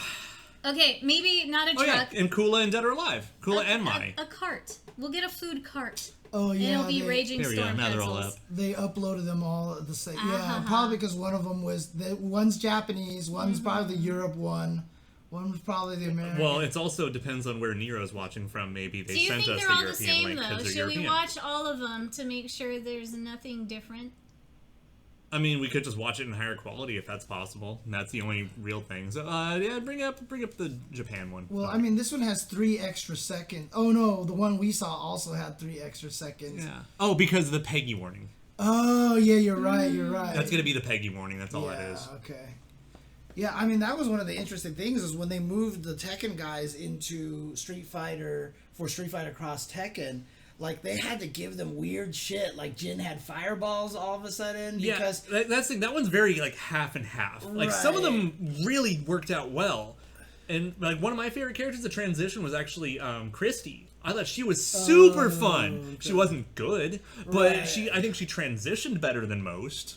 Yeah. I mean, the whole thing was, though, is just that, you know, Tekken is a tough one because Tekken's variety comes from being Tekken, and you can't make everybody be Tekken in a 2D game because then they'd all play basically kind of very similar, and so they had to really try to do some crazy stuff with them. So yeah, but I don't know. I mean, if you can make good normal based characters. I mean, KOF does it all the time. Just pure physical attacks, a lot of good normals, a good variety of normals, especially when you're using 4 buttons instead of 6. Right. You can make it work instead of just making up fucking sorcery. Damn, this mother effer spitting. No, but what I'm saying, though, is that they did do that for some of the Tekken characters, right? Yeah, and those were the ones that worked. Right, but if they do that for all the Tekken characters, then it would feel redundant. You know what I mean? Even in KOF, they don't do that to all the characters. Yeah. Obviously, the characters all have craziness. Even so, why did you decide that Jin needed to have, like, Orochi Shermie's fireballs? I don't fucking get it. Yeah, I think that they were just trying to do... If you're going to do that, just put in Devil Jin as a character, let him have eye lasers, call it good. Nope, we're going to make shit up. Yeah, but like I said, I feel like they didn't really have much of a choice because there are no fireballs, and they probably wanted to create some Tekken characters that have a little bit of the zoning and the like the full screen game, because otherwise the entire Tekken cast would be a close-up character, and I think that would have been boring. I really do think that would have been boring. Why wasn't Elisa in the launch roster? Because that's... I don't want to get into that. I don't want to get into that, okay? There were a lot of terrible what the decisions were made for that game, you know? I have been completely silent on this, and I am going to continue until we talk about something else. Now, I will also say that if that game was a little bit later and you could have included Eliza, the vampire, right? That would have helped, you know? But, no... There was a lot of problems with that game, and like I said, I mean, just anyways, no JoJo guest characters for KOF. No, because All-Star Battle exists, and we just need All-Star Battle to come back. All-Star Battle 2 would be phenomenal. Or, even just port it up so that, once the PlayStation Store dies again, we can actually get the DLC still.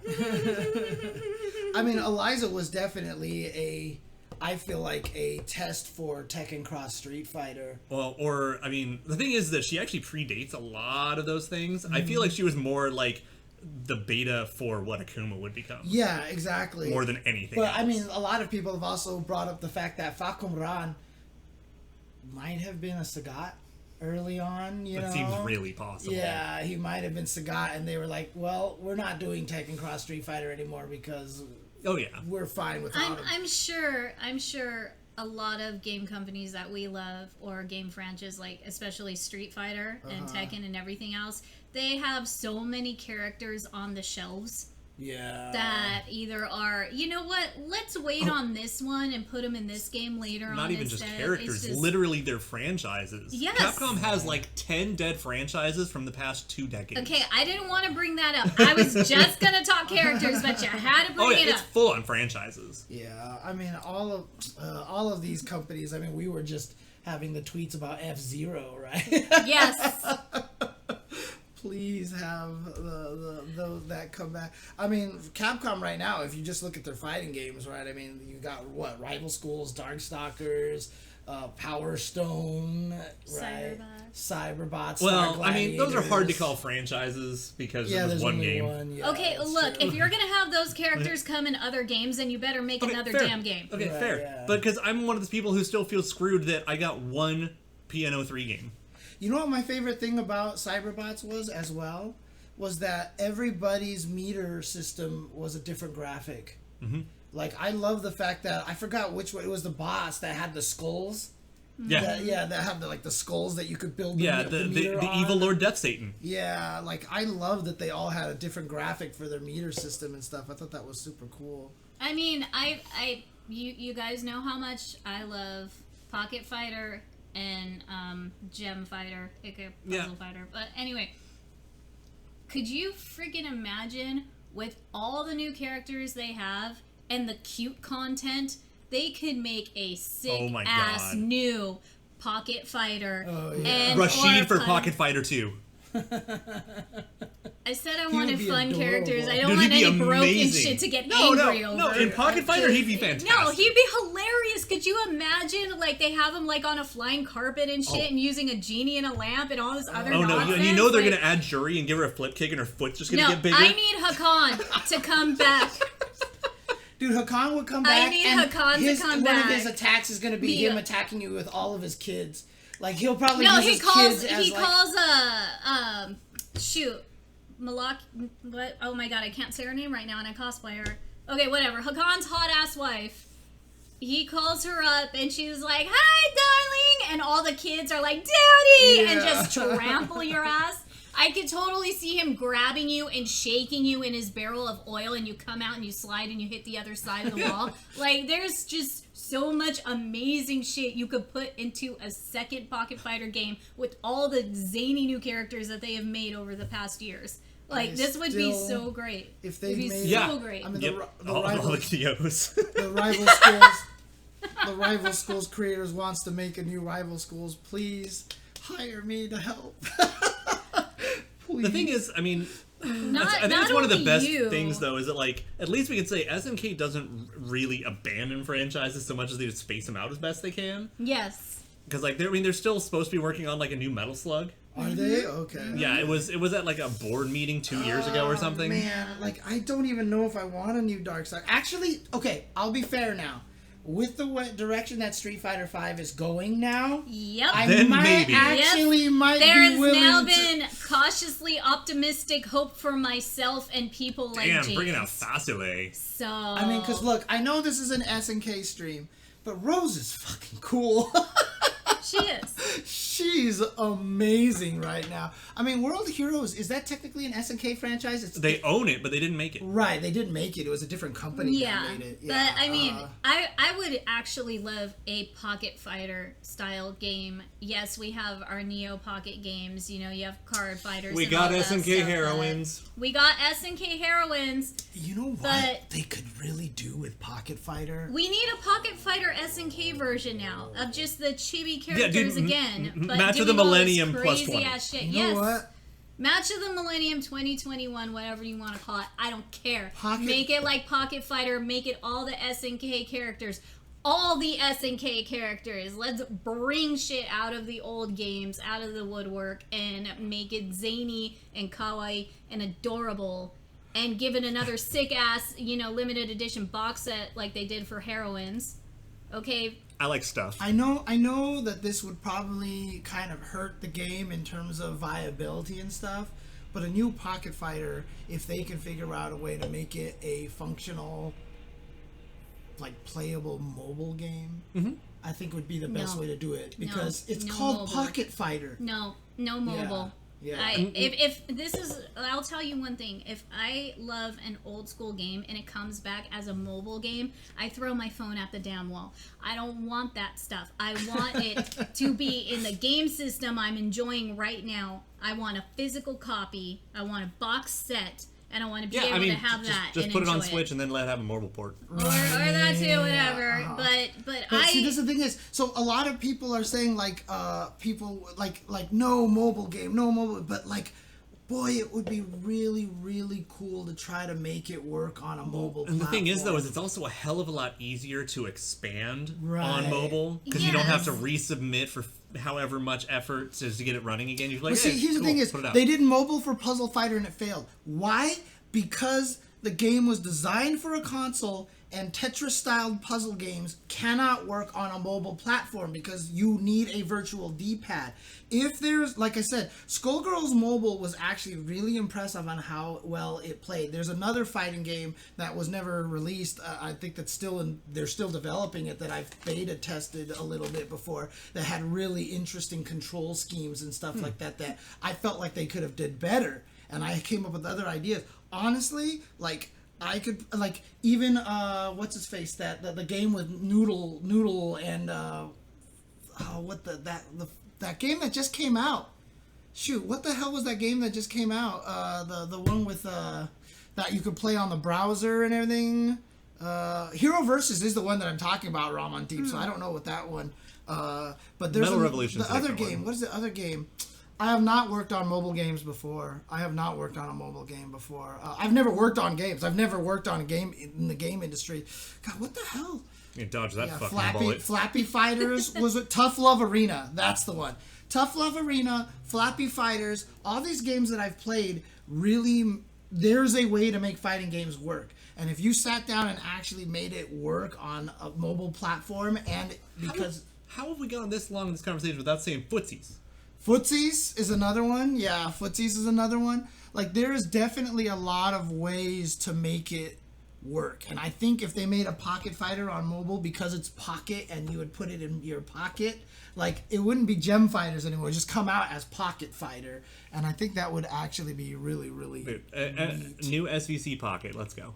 yes. Or just SNK Pocket. Okay, in all fairness, Konami needs to do that, to do something with something they own. Yeah, we don't talk about Konami anymore. Oh, we do, just with full of disdain and hatred and sadness. Here's our new Metal Gear game that stars none of the characters you care about, and it's about killing zombies. What?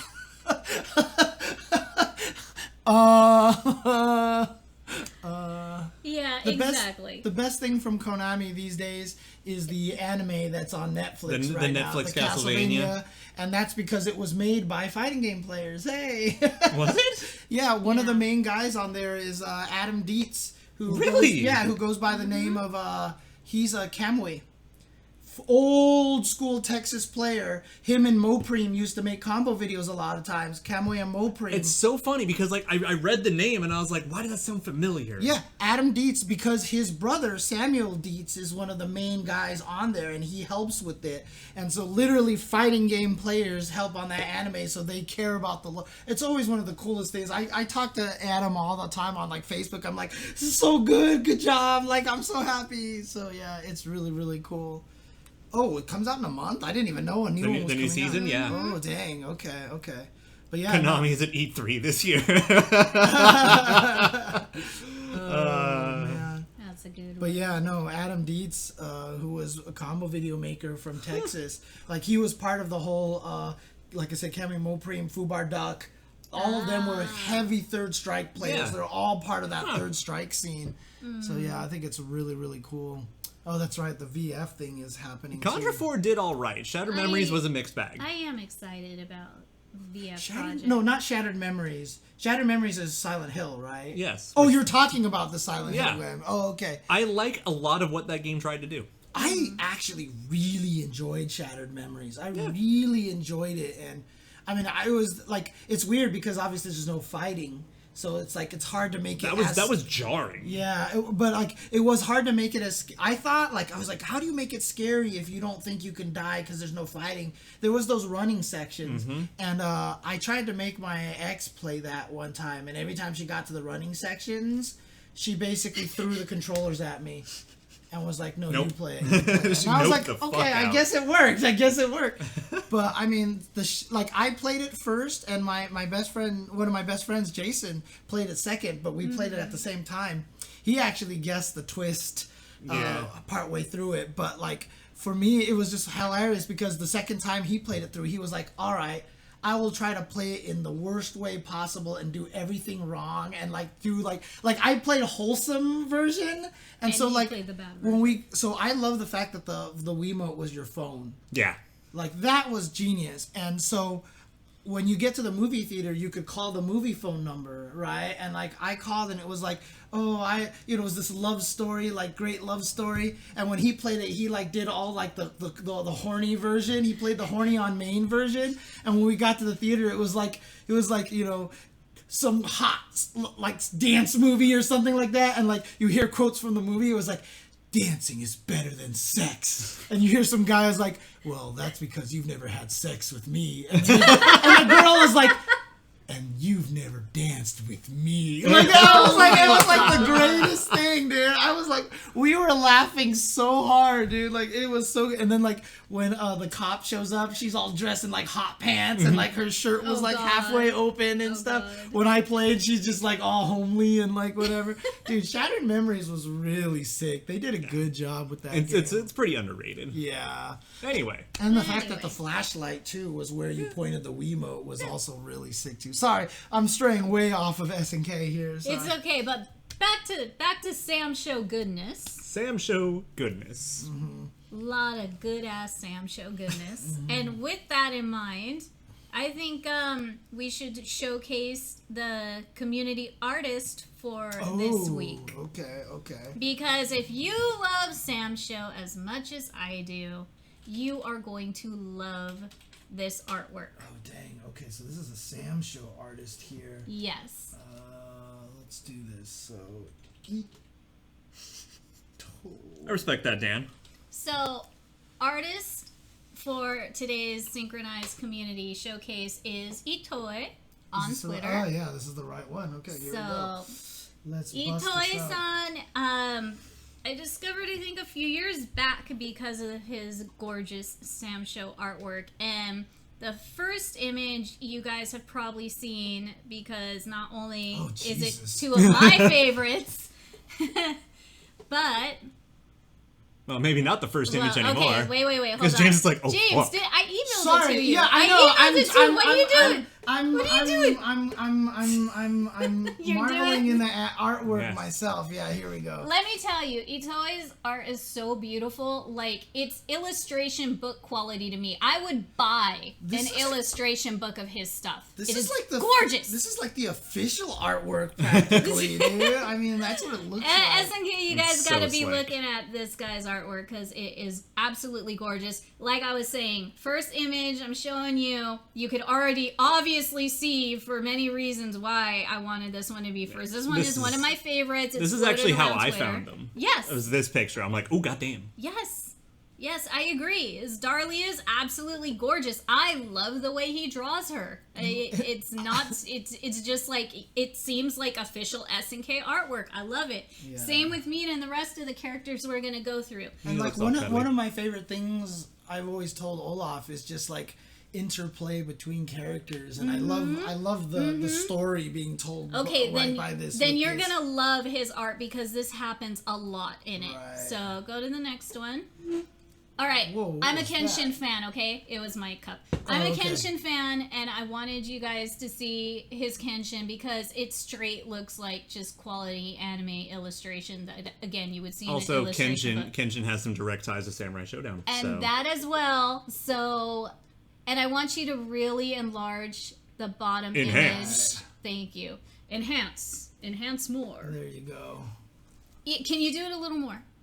No. I mean, Okay, it's gonna okay. be pixelated. Yeah, like, we just kind of accepted that. I want you guys to follow him on Twitter, and I want you to look at his Pixiv and his art page and everything he has on Twitter, because this is one of my favorite images. I would love a poster of this. Yeah. This is If cool. you look at how the characters are interacting with each other on here, if you see everyone in there, you can also see Kenshin ties in there, like we were saying, but it's a beautiful work. You know what you could do? He put both of them together, and I absolutely love it.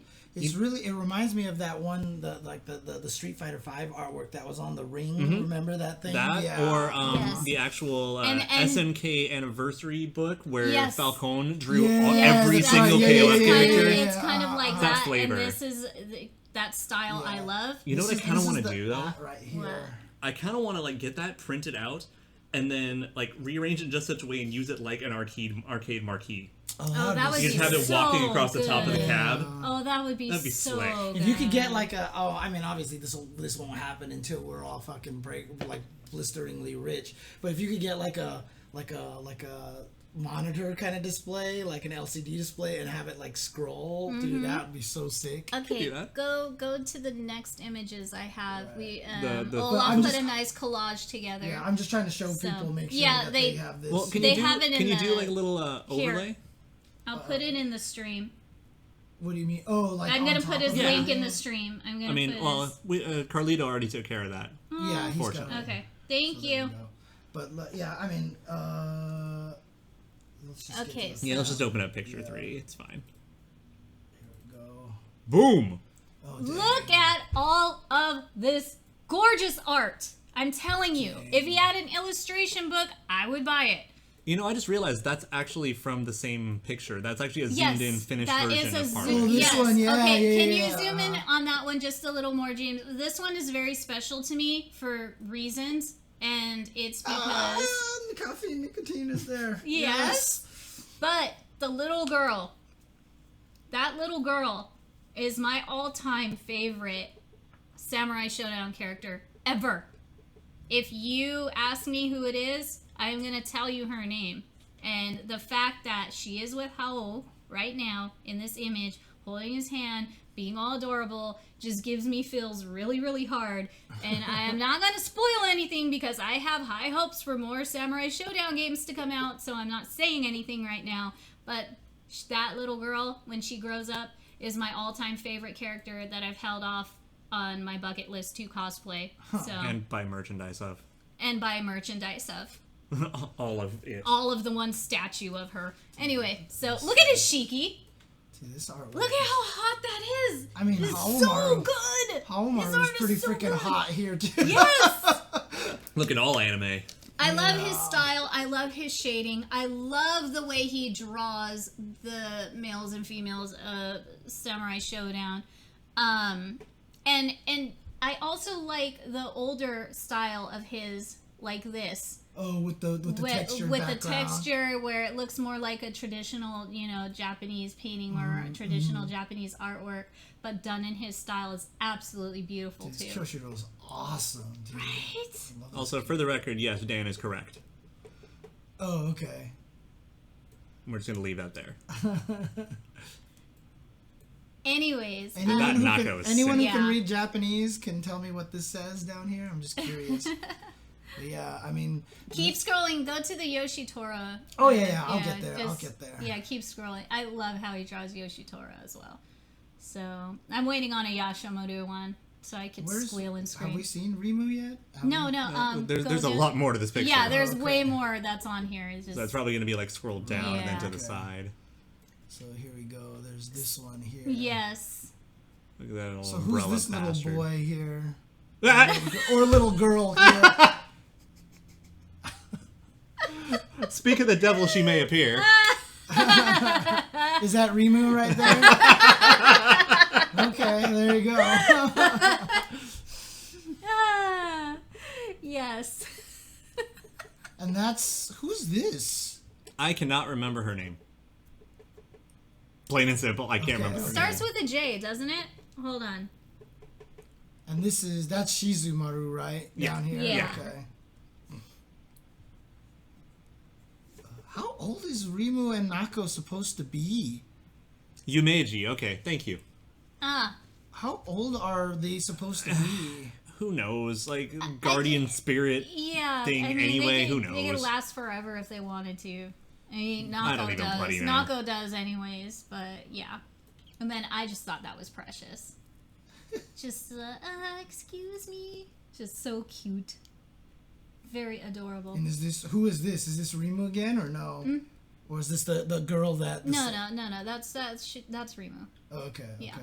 Mostly you can tell by the blue hairband. What's the story with Rimu and Nako? And Haomaru, I'm sorry. Oh, I think she's just like being nice and like He's- actually cares. I mean... Okay. Because everyone likes Hao for one reason or Yeah, another. I was gonna say he's kind of fatherly in some way to a lot of the characters. Well, Hao is supposed to be kind of based off of Toshiro Mifune, so yeah, I mean, if he's based off of Toshiro Mifune, everyone should love him. Yeah, exactly. So, let's put it that way. Have you seen the pictures of Toshiro Mifune when he was like really young and how hot he is? Oh my god. Dude, fucking No, but I'm gonna now. young Toshiro Mifune, good god. I mean, Jesus.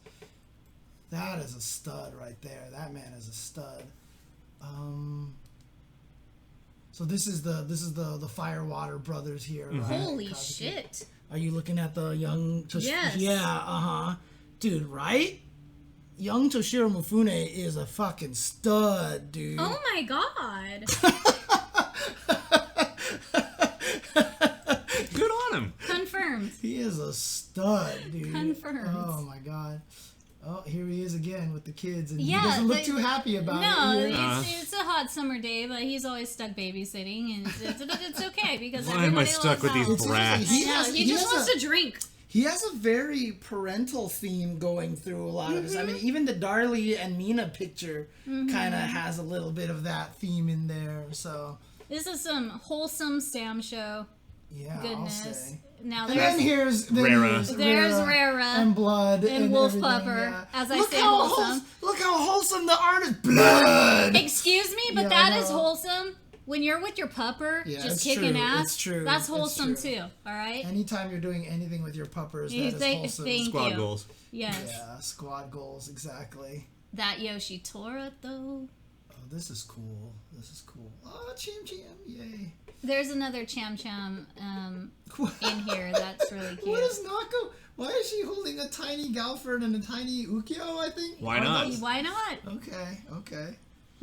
And is that a tiny Genjiro? Yep. Okay. He's just smoking in the You back. can tell because of the He's- hair. Right. And He's the just being pipe, frumpy. right? He's And just there's being a frumpy. Tiny Haomaru. Who's this? Is that Shizu? Yep. Yeah. Tiny Shizu, and of course Kazuki and Sogetsu over here. That is so funny, dude. What is their sister's name? I forget. Someone in the chat, what is their sister with the green hair? What's her name? Oh, this? Yeah. Oh, Her, this is their sister? Yes. Oh. That's why she's also in the other one, is that they're tied together. Yeah. Oh, wait, which other one? Oh, That this one. Yeah, one that one up here. there. Where she looks like a Oh. Senran Kagura character. Yeah, Yeah. and she's got the hair thing. I forgot. Ahoge. Ahoge, that's Yeah, what the it stupid is. hair. Yeah. Hazuki is... Let me double check. Let me see. But yeah, this... Okay, apparently. Yep, everyone. Okay, Cool. okay. Thank you. Dude, Thank you. this Yoshitora dude, Right? is freaking... Yes. This is a stud. This explains... Look at them traps. I know, right? This explains why he has a blade named after Every female. Right. All of his ladies. This is why this Yeah. man carries so many swords. But yeah, no, Yoshitora is this freaking guy is- gorgeous. this guy Good is- lord. Look at this. With the cute smirk and everything. It's Look at just that. perfect. I love his artwork so much. His abs, He does justice to the characters we love so much. Look at these and this abs. is I- Did I say that James- already? I think I James- did. Yeah, okay, sorry. James is proof enough of how nice the artwork looks. So Yeah, More wholesome. Oh, go for Yeah, that one's adorable. us and our pets. Yes. Galfodo. And then, speaking of us and our pets, I love Cham Cham and Tam Tam right there. So That's adorable. Cool. That's adorable. It's like I said, what I like about these pictures that he draws is he draws a lot of this relation, this camaraderie kind of thing. The artwork that he produces is more predicated on this kind of interesting family and wholesome. Like, I don't want to call it wholesome because that makes it sound wrong, but like there's this very familial kind of... It's more the connection that you can feel through his artwork because of the story and the backstories with all these characters and what they share throughout the game. But see, that's the thing, right? That's what's amazing about it is I don't know any of these backstories, but I can feel it in all of these pictures. So like this one, like there's nothing crazy about this. It just looks like two people hanging out and chilling and having a good time. And I love that. You know, and then this one is just like, I mean, I love Tam Tam. He's just like sitting here like, yep, here's... Large. Here's my... I'm just here protecting the village, and here's my happy, goofy little cat sister. It's just... Yes. Are Galford and Nako supposed to have a relation? See? Yeah. And that's the thing, is like, you know, I didn't even know that. But like I said, there's just, it's very... It's very... But see... It's very... natural, you know what I mean? It's not like if they're lovebirds and other people draw them, they'd probably make them all like super huggy and weird and like, you know. And you get like bubbles and roses and like. Exactly. But like this feels like more of like a natural kind of thing. Like this is more. I would be more believing that they're lovebirds from this picture. You know what I mean? Than anything else, Right. So that to me is actually... this is pre-monkey picture. Yes. No, I mean, that's why Tam Tam, he throws the fireball in Samurai Shodown 2 when Cham Cham does... Dan, shut up. When she does... Tall, and Chibi Chibi. There you go. Perfect. Damn it, Dan. But that's why when when she points and the monkey jumps up and throws the fireball, the monkey throws the Tam Tam fireball. Exactly. Right? That's exactly what it is. Oh yeah, and I'm always on board for Cham Cham with the mask. Please don't say sorry. It's all good. Dude, the Cham Cham with the mask thing in the new Samurai Shodown is amazing. Is so sick. I didn't because like when she first did that super, I was like, she's awfully big. She got big. Mess up. But then someone's like, no, she put on the Tam Tam mask, and I was like, that's sick. Yeah. No, have you seen some of like the old sprite art? No. She gets like jacked. She gets buffed up a bit, Okay. She goes brawly. Yeah. She can brawly. With the mask on, she definitely brawlies. I go heat. Yes. Yeah. And then here's Kazuki over here. Like, it was always interesting because I remember when I first saw Kazuki and Sogetsu, I was really kind of obsessed with that whole like, oh, here's the fire version, here's the water version, and I was always just kind of obsessed with that like little kind of thing. Even though at this point in time, I'm not as fond of Kazuki, but I still think Sogetsu is super cool. And now that I've seen high level play with Sogetsu on my stream, and I've seen the sick ass shit that he can do. I want to learn Sogetsu now. Dude, he's fun. So I might want to sit down and learn him. I like how Kazuki and Sogetsu are a favorite of his to draw as well. Yeah. Because again, you can go to the wholesome pics and then you get like the badass single pictures like that one, you know, where it's looking just like so a Dragon clean. Ball side character. Yes, and looking like ready to kick ass. Ain't nothing wholesome about this picture. Or just giving you bedroom eyes for no reason I totally don't mind. I'm biting my tongue. Ain't nothing wholesome about this picture. Yes, okay? there is. Just keep going. Keep scrolling. Keep scrolling. There's going to be a sword named James pretty soon. I'm telling you right now, okay? I'm just saying, okay? Let's just say, I'm just saying. All right? Look. That is the best phrasing for that I have ever heard. That, please. I'm telling Johnny, James. Don't you dare tell Johnny. Don't you dare I'm telling Johnny. Don't you dare. Did you hear that, Johnny? He's right there. I'm telling Johnny. But I'm totally okay with you loving Yoshitoda too. It's just completely fine for this. Oh my god. Oh, Jesus Christ. The absolute best phrasing that could have possibly happened. I want to use that as like some pickup line. I really dude, just like, damn, you so fun. I'm gonna name another sword after you. Just something. I just need a good pickup line. I was always one of those people Someone that make could me a come pickup up line, with please. all the pickup lines that I would never actually say out loud. Of course. Which was, oh, God. You should have just written for The Simpsons. I remember there was at my office one time, they had hired somebody to like put up a bunch of artwork or whatever. So they were just redecorating the hallways and everything and just putting up all this artwork. So this really cute Asian girl that was like putting up all the artwork, and she was like standing there, and I just wanted to walk up to her and be like, if you want to put something beautiful there, you could just stay. James, oh my god! I wish I was there to tell you to do it. Oh my god, that's so good. That On is the other so hand, it good. also could like maybe use a glass of wine for that level of cheese. So good. Like, I would always come up with this shit, and I would never say any of that out loud, which was always the sad part. So, lots of missed opportunities for sure. So, Go back to the Genjiro one. We didn't go close on Yeah. that one with This Rimu. one, Yeah. And texture. yeah, and more Genjiro texture. just looks so badass here, dude. He looks so badass. He really and that's does. the thing, and that's the nice thing about this too. Again, you know, like, I mean, Samurai Shodown is obviously known for the waifus and stuff like that. You know, and Are they? And I'm sitting here talking about, I mean, like freaking Iroha. And Yeah, but she came in like 20 years into Yeah, the I guess series. that's Like, true. you That's know, true. That's it's more But- like swords and cool shit. Right, but I mean, the thing is, like, what is it? Whenever you see artists, you know, they're going to draw the waifus in a certain way, you know, the women in a certain way that makes them beautiful. What I really love about the way this artist draws is that he makes the men beautiful. You know what I Yeah, mean? no, Like, he gives equal good lookingness on Yeah. all. It's an all around just good looking that he Like- gives everybody, and I love Itouei's art because of that. Yeah. He makes the guys look just as gorgeous and Right. good Like- looking as the girls. like if you look at this Nako pic and then you look at Haomaru over here, Mm-hmm. like the kind of love and attention to making them beautiful, attractive people, but also like kind of deadly and badass. right, Yes, exactly. Yes. I No, think is it reminds me. really- What was it? Was it George R.R. Martin was in an interview about like how he writes women pretty well, and like, what's your secret? He's like, I've always thought of women as people. Yes.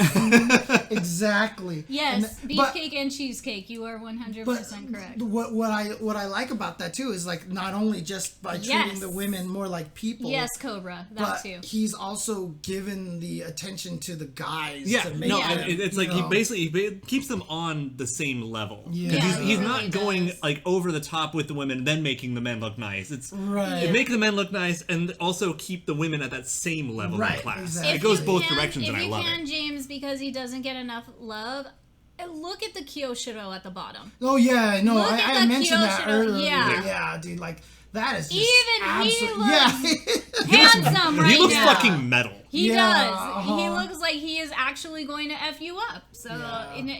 they're Like, just okay, here's the thing. ones. It's really look at that whole picture, like that group shot, whatever. Kuroshiro is actually the scariest looking one. Yeah. Yeah. He looks like the one who's gonna murder you. Everyone else is like, I have a sword, it's okay, and he's like, I'm gonna fucking kill you. And I just noticed how adorable Champuro is in that one. He's Aw. just there. Look, zoom in on that precious Where- little what- bean. what- The what- dead center. Oh, Yeah. right here. Look at him! Hi! Hi! Oh, that's the spirit, right? Yeah. That she's with. He That's kind of right. he kind of reminds me of like Yeah. Chaozu for no reason. She's just like, "Hi, I'm Chaozu. Hi, I'm Champuro. We're gonna kill you now! Yay! I don't self-destruct." But I mean, Pokemon. the thing that actually makes me the most sad about this is 1,153 followers? What the hell is wrong with you Please people? do him a favor. He should have like 10K followers because his art is so this is gorgeous, and like ridiculous. nobody knows how gorgeous his art is. So follow is- him, share it around, let people know. Like that pinned tweet, I feel like every one of his followers liked it. That's why it's where it is.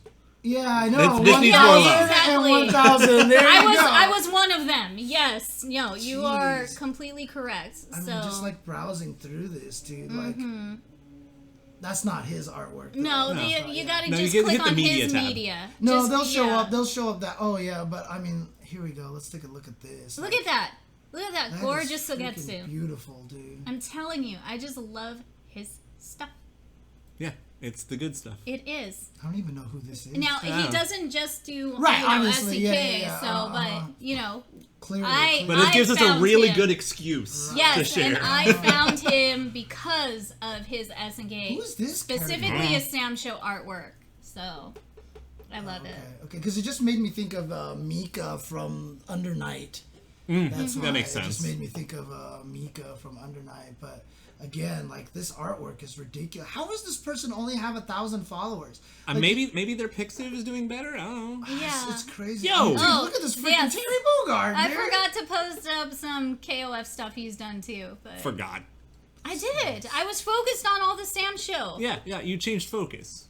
Yeah. You didn't forget. You just opted not to. Okay. I got distracted by beautiful samurais that I forgot to throw in. I like how we got Terry. 2 back-to-back Terry in all caps. I like That our Terry. like, That Terry. Oh, yay, yo Terry. Yo, Terry. I like our squad here. I We all love know our to say squad. Terry in all caps. Exactly. Hold shift, respect the name. So this is that same girl that you were talking about earlier, right? That is my all-time favorite, hands down, Samurai Shodown character ever. And so And here's, she's never been in a fighting game. and I really want, Yes! Don't do that! I really want Caffeine Nicotine back in a game. He was one of my favorite characters in Sam Show 2. I mean, especially nowadays, I relate with him so much better, right? I mean, look how old he is. Shut up. You've still got a few decades before you get earlobes like that. Yeah, All right. and you start jumping around on walls just laughing at Yeah, us I mean, randomly. in there just she's probably like, like 5. Oh, dang, look at this, the creation process. Yes, of this, yeah. even his sketches. If you look at the sketches too, he's just beautiful. Look at Hey, sketch all work. right. That's so cool. I love how he draws.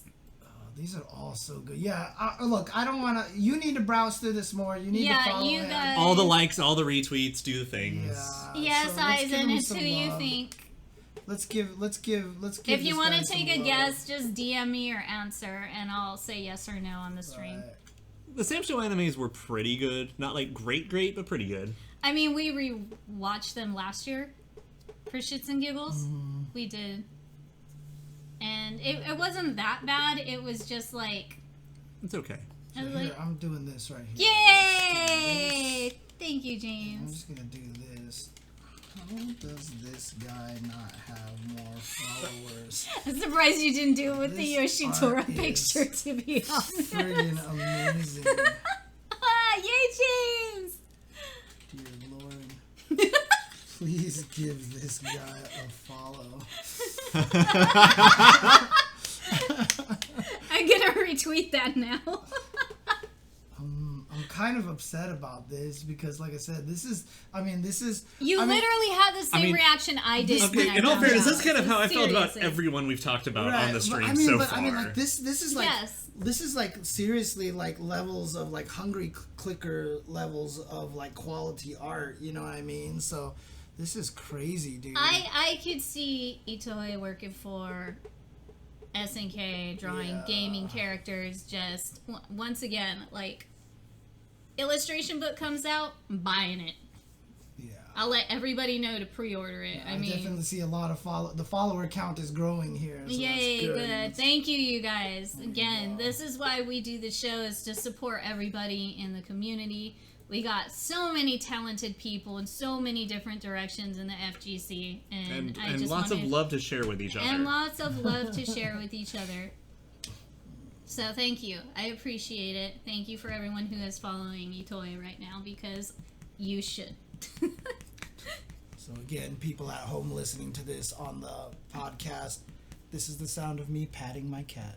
You should do Jasmine Asmer. Jasmine ASMR. Asmer. Oh, Jasmer. Jasmer. Do some Jasmer. J-A-S-M-R. James Jan and his cat. Oh my god. J-A-S-M-R, yeah. Oh my god, what have we started? Like I said, she loves this. Like I said, when she's on my stomach, like I'll just be doing this, and then she just like. Ooh, that's a good one. You need a cat pat emote. Oh yeah, there you go. Cat pat. I mean, I probably might even look into. I mean, I have the belly rub Nathan emote. You do, but you I might do. actually retire that one, make one Nathan emote, and then I have 5 more slots for other things too, and then I can maybe add a couple of more cats in there. Hey. Hi. What a good So, kitty. do we have anything else? Do we have anything else right now? We already talked about Picks and Love and how we need to wake up at 6 in the morning and try to get those. Well, I hope itouei wakes up and sees all the new follows on. Because, like, what the fuck? Yeah, because he's already at it's gone up by like 30 since we've. Oh no, started. he knows. I believe he might Yeah, be it's like- watching. it's like- Actually, yeah, it's like so, 1 or yeah, 2 it might p.m. be. right now. Yeah. Oh, okay. So he's probably just getting a bunch of new followers here. I'm happy. Yes, Eisen, you are correct. Yes. I'm happy. So. Yeah, SNK has opened up some hiring. Oh yeah, we should send him their way. Just be like, hey yo, check this guy out on the SNKronize stream, please. Oh, actually, I do have one thing I wouldn't be against talking just for a short little moment. I need to get the. I know, tweet right, for Cobra? it. I'm so afraid we're gonna wake up. I'm gonna wake up at like 5:50, and by the time I put in all my info, like when I try to pre-order stuff, it's all gone. And I'm going to be very, very upset because I need those, especially the SNK acrylics and the bonus with the vinyl. I have a small gaming vinyl collection, and it's all thanks to my homegirl Katie because she has a phenomenal gaming vinyl collection. Oh dang. And it all started when I was at Comic-Con one year and I was given the Marvel vs. Capcom 2 vinyl special remix that they were giving away. And I haven't even opened it, but if you guys look it up on Google, it's a really beautiful like blue record. And that kind of started it for me. And especially since they have like the Sam Show one, you know, that got released and all that good stuff. Yeah, I've been getting into it more and more. So I have a few. And now that I see they have vinyls, I need those vinyls. I do. So what's going on here? Okay, so early this morning, Chef Raptor posed a question for the SNK communities. If you had to choose between a collection of SNK's RPGs, like King of Fighters Kyo, the Sam Show RPG, Days of Memories, and Athena, Awakening from an Ordinary Life, all with official English translations, or the SNK Adamus Wave collection with rollback netcode, what would you choose? I would pick the Adamus Wave with the rollback netcode. I'm not surprised. I mean, because the thing about it is, while I would love to play those RPGs, I would never get the chance to do it. I still haven't even busted out Final Fantasy 15, right? Or 7 Remake. Or 7. Well, 7 Remake. I'm still only halfway through Biohazard 7. I haven't even done RE2 Remake. Yeah. Resident Evil 8 is coming out, and Jesus. So, I actually went with the RPGs. I would too. Yeah. First off, because you want the Sam Show RPG. Yep. Yep. I would like a bunch of those RPGs with full translations and stuff, and it's one of those things that, as much as I would love for KOF 11 to have rollback, I also feel like if you're going to put that much dev time into it, we might as well update some of it, and I don't give a damn about NeoWave getting re-released. So it's like, that seems like a way bigger waste of development time. What if it did get an update? If it was like, if I got KOF 11 UM, that takes priority over everything. Yeah. I don't even want 15 if I can get an 11 UM. Right. Like, in there. No, I mean, it doesn't matter, Sultan Cobra. It's not about whether or not FF15 is good or not. That's not part of the process. That's one of the franchises. It's a that Final Fantasy, therefore. I play it, yeah. Except for the MMOs. I will skip MMOs because I forget, did you finish Tactics?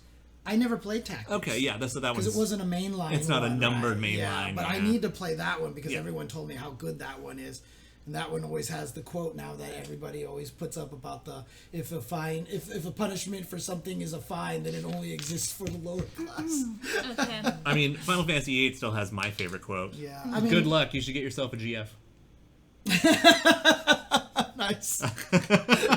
Yeah, that is a good one. So, speaking of silly nonsense. I mean, I will say one thing. Dacid Bro has always been trying to get me to play Tactics because he said... That makes sense. Because I was like, FF6 is my favorite one. And he was like, what if I told you Tactics could be better and that? And I was like, it's impossible. He's like, you should play it. And I was like, no. Understand that Final Fantasy VI hit me at the right stage of my life. And while I acknowledge that Tactics could be super great, it will never be able to have the same kind of resonance with me that FF6 did because I played it during high school, college, and like that is the most... No, like you might be able to concede like Tactics might be a better game, but you're still going to love 6 more. And that's the way it's always going to be, Yeah, exactly. So I have something real nonsense and real quick to update you guys on. There have been a lot of people on my Twitter and messages and Instagram asking about one particular part of my Shermie cosplay. And that is, where is the butt crack? That Shermie butt cleavage, though. Did you actually pull it off 100% and make it 100% accurate with le butt crack? So, James, if you could please post the picture I just sent you, and I'm sorry I sent it to you, but I sent it to you in Twitter DMs. Oh, okay.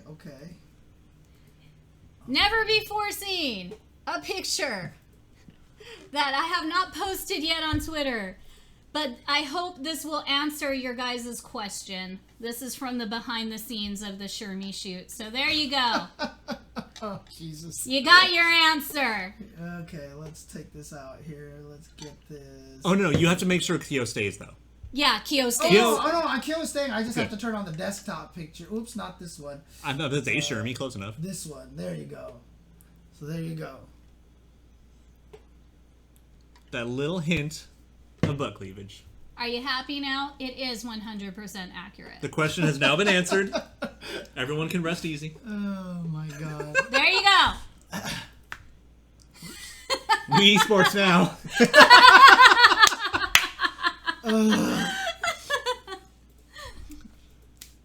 You're welcome. Yeah, just leave that one. It's perfect. No, I just you saw Shermie butt crack, so at least like give James a sub or something, okay? We'll post it back up for more subs, all right? If it stays up next to Kyo, if we get subs going for the rest of the stream. But do you have a phone as big as your head?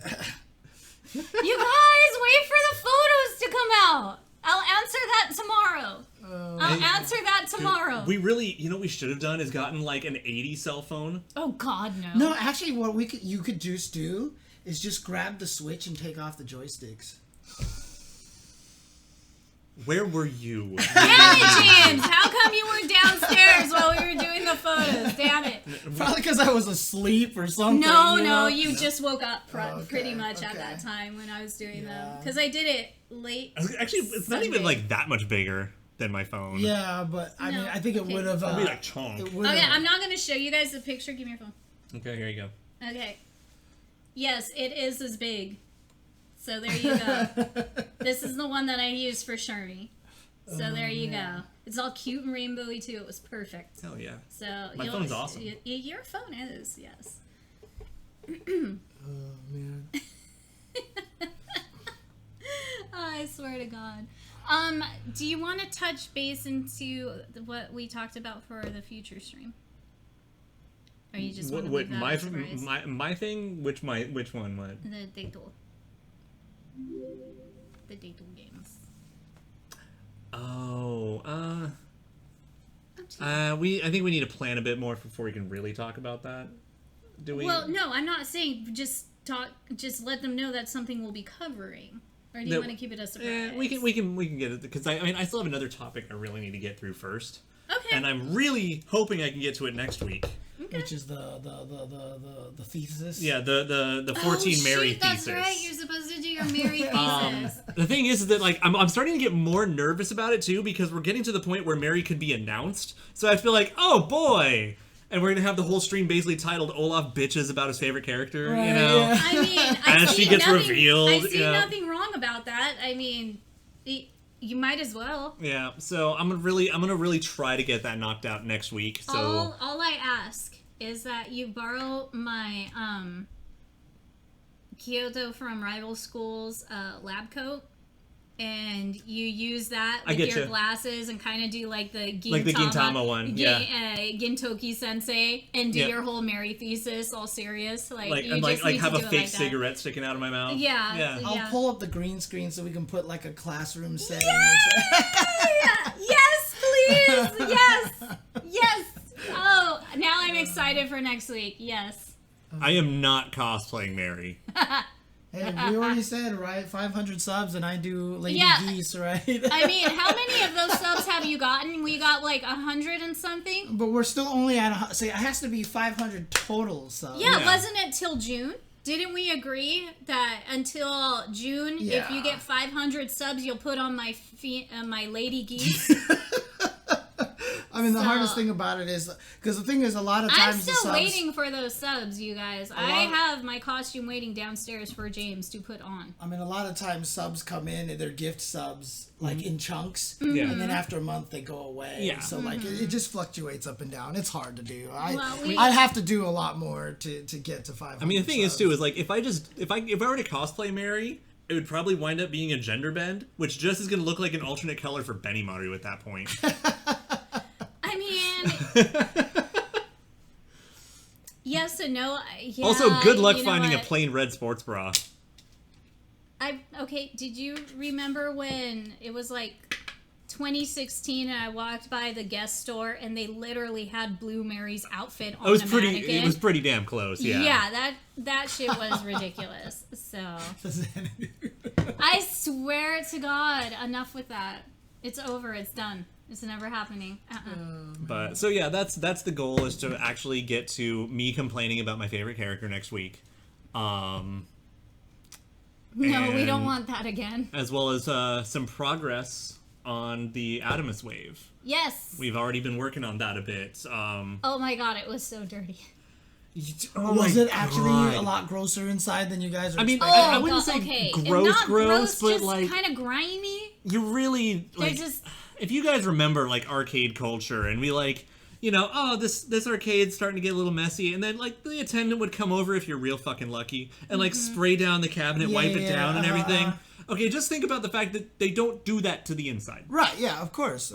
I've been inside enough game cabinets to know this from working at the UCLA arcade. Yeah. So we spent 3 hours? 3 hours yesterday last night cleaning just it up. On the control panel. Oh, Jesus Christ. Okay. Undoing it, taking everything off, giving it a deep disinfectant clean. Yeah, like I'm planning on picking up a new set of JLFs and a new set of buttons for this weekend. To like replace all the parts. No, I was just looking at something. I saw something on the screen and I was like, "What the hell is that? That's next to Kitty's head." Oh, that's and a sword. It's actually Soul's sword way over there, which is weird. You're right. Okay, that is funny. Yeah. All right, See, that's funny. That's the perspective trick, the Lord of the Rings tricks. So, yes. Yeah. What was I gonna say? Like, no, it just, when I worked at AI, it was so filthy all the time, and you're constantly wiping things down. People are spilling drinks on cabinets. Oh, so shit. yes. So you bring that up. There was definitely, when we opened up the inside of that front panel, it's like there was a little bit of spilt soda or whatever inside, a bunch of grimy shit. It's just like,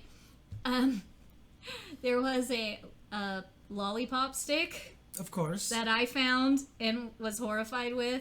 So thank God I touched the right end. But I mean, fortunately, that's probably been in there for like 4 years. It's sterile. Yeah, I know. At this point. At this point, yes, but it's still like, how the hell did this get in there? Wow.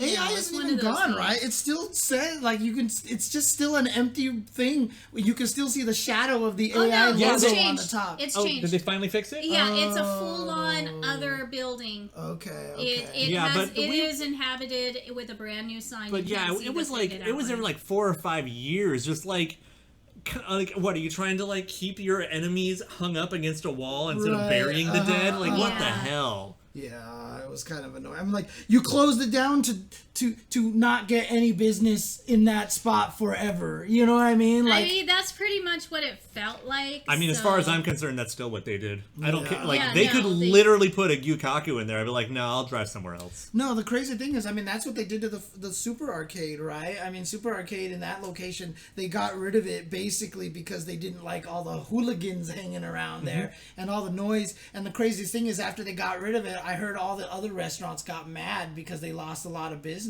Yeah.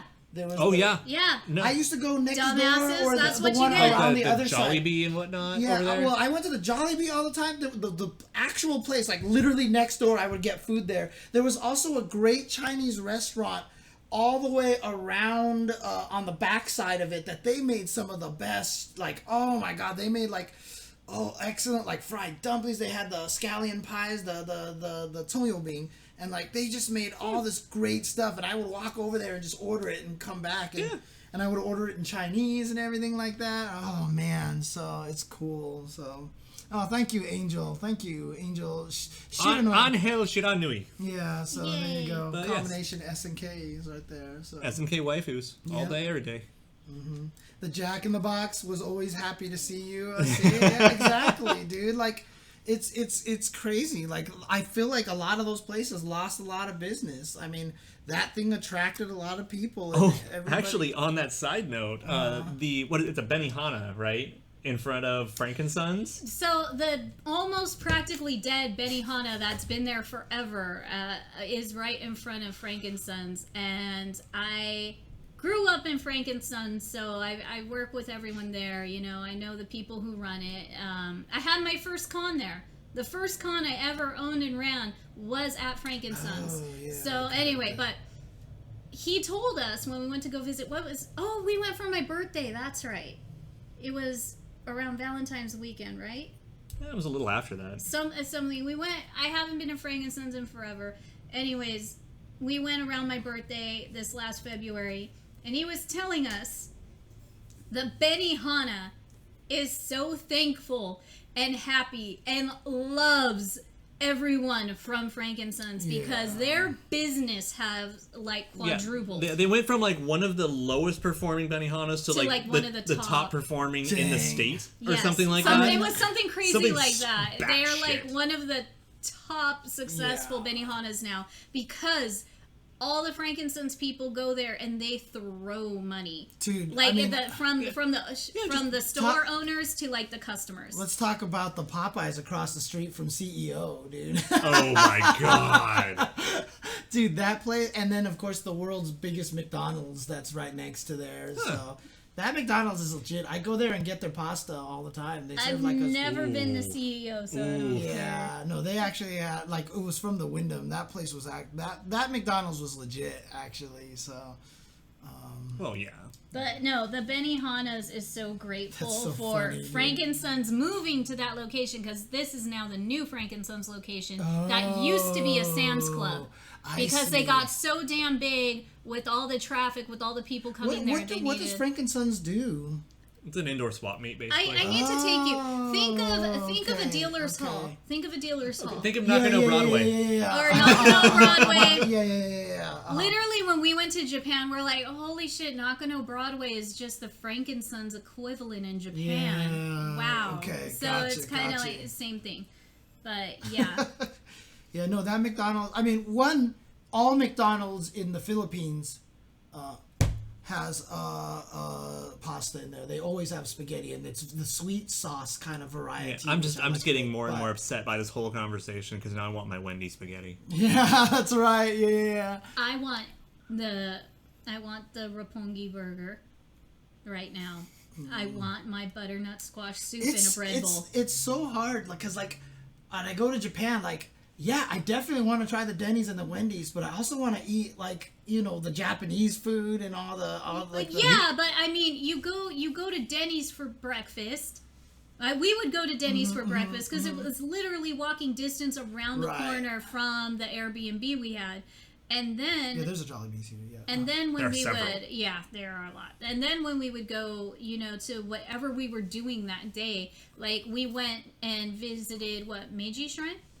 Yeah, Meiji Jingu, yeah. Yeah, we went to the Meiji Jingu Shrine, and there was a Wendy's First Kitchen on the way over there. Nice. So we're just like, Let's let's knock check that this out when we get back. Holy shit. Right. Just, Put it like in my Barney veins. says in The Simpsons, just inject it into my vein. Because that is exactly what happened. Oh my god. After we ate Wendy's First Kitchen the first time, we ate it 3 more times before we left Japan. Dang, okay. The matcha green tea boba latte hot. Like, just everything. It was good. Whatever. Holy crap. Like, I have never had, even at specialty boba shops around here, I've never had anything taste that good here in the States. I will tell you guys this. After, thinking that we have good food here in the States, because I'm really picky where I eat a lot of times, depending if it's junk food or good food, whatever. Going to Japan, I came back and I was like, while I was there, it hit, my life is a lie. Okay, so Just based on their food. Not even anything else. Just so- based on their food. And even my parents were like, what's the food like? And I was like, my life has been an entire lie and I hate it here. yeah. So I mean, like, the truth of the matter is, like, I mean, you were awakened when you went to Japan. The Yes. food industry in the United States is one of the most. Oh God, it's awful compared to Japan. Oh my God. It's compared Manipulative to the world. trash fire? Yes. So what's the word I'm trying to look for? I want to find the word like dishonest or like just like lies to hold on, you I all found the one. time. Like honestly, the U.S. food industry is really Okay, also, for the bad. record, I ate like a fat piece of crap in Japan. I still lost weight. Yeah, deceptive is a good word for that. Thank you. Deceptive. That's yes. the word that I'm yes. looking for. Yeah.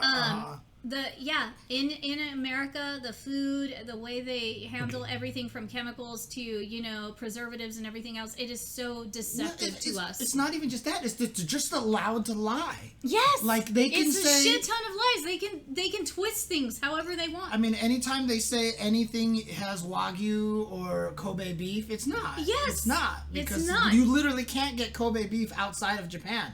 Like, literally, you cannot. So, yeah. But they raise up the price anyways and make you think. No, like, honestly, Samurai X. Let me tell you about the Michael Bay movie. No, I'm just kidding. No. if you have good food in America, that means either it wasn't an American making it, Yes. and probably without like any sort of American influence, or you really, really like sugar and fat. Yes. And That's it. And one of the things that always amazed me about Yes. Japan, too, is that if you look at all their restaurants, they're all, like, only big enough to sit, like, 5 people. Like, there's a lot of them maybe like that. 10 at most. Yeah, 'cause- it's Me and David always tell that story when we were in the one that was down south, the evil that was Yeah. Fukuoka. Yeah, we were just like walking around after the tournament was over and like, hey, you want to grab some food? And we were like, what do you want to do? And we were like, hey, let's find a pasta place because we actually really like the pasta in Japan. Because it's fucking good. And we yeah, looked it's it up freaking and amazing. Oh my God. on Yelp. I went to Yelp, and Japan doesn't use Yelp, by the way. But I found one. That was open. We're like, oh, okay, this is on the way back. Let's check it out. We walked into an alley of an alley, right? Yep. And keep in mind when Accurate. you say alley in Japan, they're like completely clean and safe and wonderful. And there are stores all. So when you say an alley in Japan, like when you think It's of more. America, It's more like a small side street. yes, Yeah, exactly. it's actually a working, functioning alley Yeah. in a town instead of like somewhere where you're gonna get attacked. And we saw a dude standing outside the restaurant, and he saw us, and he was like trying to like wave us in, but that's where we were going. And then we went in there, and it was seriously, it was just a bar and like 2 tables. The guy cooking was literally cooking in the corner because there was no official kitchen. He was just cooking right there in the corner. Sounds about right. Behind the bar. And we walked in there, and the guy who was serving us, like, could speak a little English because he lived in Australia for a while. And makes he sense. literally asked us, like, how did you find us? Like, because you came to, and I was like, through Yelp or whatever like that. He was like, oh, crazy. And he was like, well, hands us a menu, then looks at the menu, and he's like, never mind. It takes the menu back because it's all in Japanese. And he just looks at us and is like, what do you guys like? And I was like, well, I like tomato sauce, I like meat and blah, blah, blah. David's like, yeah, I like this. I can't eat pork and whatever. I like fish or whatever like that. And he was like, turns to the cook and was like, spouts out in Japanese. And he just made up a dish for us right there on the spot. That's amazing. And we got the dishes. And like literally, like I said, there was 2 people to the side of us at a bar. There was one party at one of the tables. And it was the goddamn like greatest pasta like me and David had ever had. We were like, oh my God, this is so good. You literally had JoJo's part 4 when they went to... Fucking Tonyo. When they went to Antonio. It's like, and you don't order here. I know what you Josuke need. and Okuyasu had the best effing Italian experience because that's literally what happened. No, I mean, when Corey even Yes. takes us to his favorite curry joint in Akihabara, Yeah. it's the same thing. It's here's a little side street, there's a little Yes. side street. Here's a place that has about 4 places to sit. Yep. And like every time I will walk by one of those things, and what's cool to me is that there are so many restaurants in Japan, right? There's so many restaurants in Japan. But here's the thing. Japan's eating culture, one, it's not weird to eat by yourself, right? Which, in fact, some restaurants are situated so that there are no ways to sit with groups. I Yeah. literally went to one restaurant where there was no way to sit in a group, right? It was only stools. And then 2, the other thing is, by making them small like that, the overhead on them is really small. And so they can just afford it. And you could, like, one of the most wonderful things to do in Japan, I'll tell you this right now, me and Corey, and when we were in Japan, we were literally walking for like an hour and a half, just like, do we want to try this restaurant? No, let's go for another one. Let's try to. We finally settled on a chicken broth ramen place. Holy crap, it was so good, and it was just like in the middle of nowhere. Like, I'm so mad that David wasn't with us, because he can't eat ramen a lot of times because it's pork broth. Yeah, it's pork And like, based. if I don't even know if I can find the place again. But like, seriously, if I could go back there, I would want to take David there because it was so good. But like, my experience in Japan is literally walk. This place looks interesting. Walk in there, amazing food. Like literally, and like you said, we can eat like fat pigs over there. But you're walking a lot, and the way that the food is made, it's not as fattening. Yeah, it's Like- not as heavy and fattening. Because and it doesn't have gross. 48 pounds of preservatives in a 5-pound Right. bag. And like literally, I would go to one of these places, eat this gigantic freaking bowl of ramen, then go to the 7-Eleven, buy one of their pastries and a bottle of Coke, and I would lose weight. You know? Yeah, plus the exercise because you're walking. Right, exactly. Like, I mean, Okay, like, there's your link, Flashy Flash. That's literally what we were describing right my now. trip to Japan was the first time my feet had been sore since like spring of 2013 in all of my army training. And I was like, I just walked everywhere. Yeah. I even told him, I'm like, let's get you inserts for your shoes. Yeah. And that kind of saved his life because Yeah. I'm like, you're not used to walking a lot. We probably need to get you inserts Yeah, for your shoes. I to didn't make have sure I didn't you're have like the okay. best shoes to begin with for it, and we still put inserts.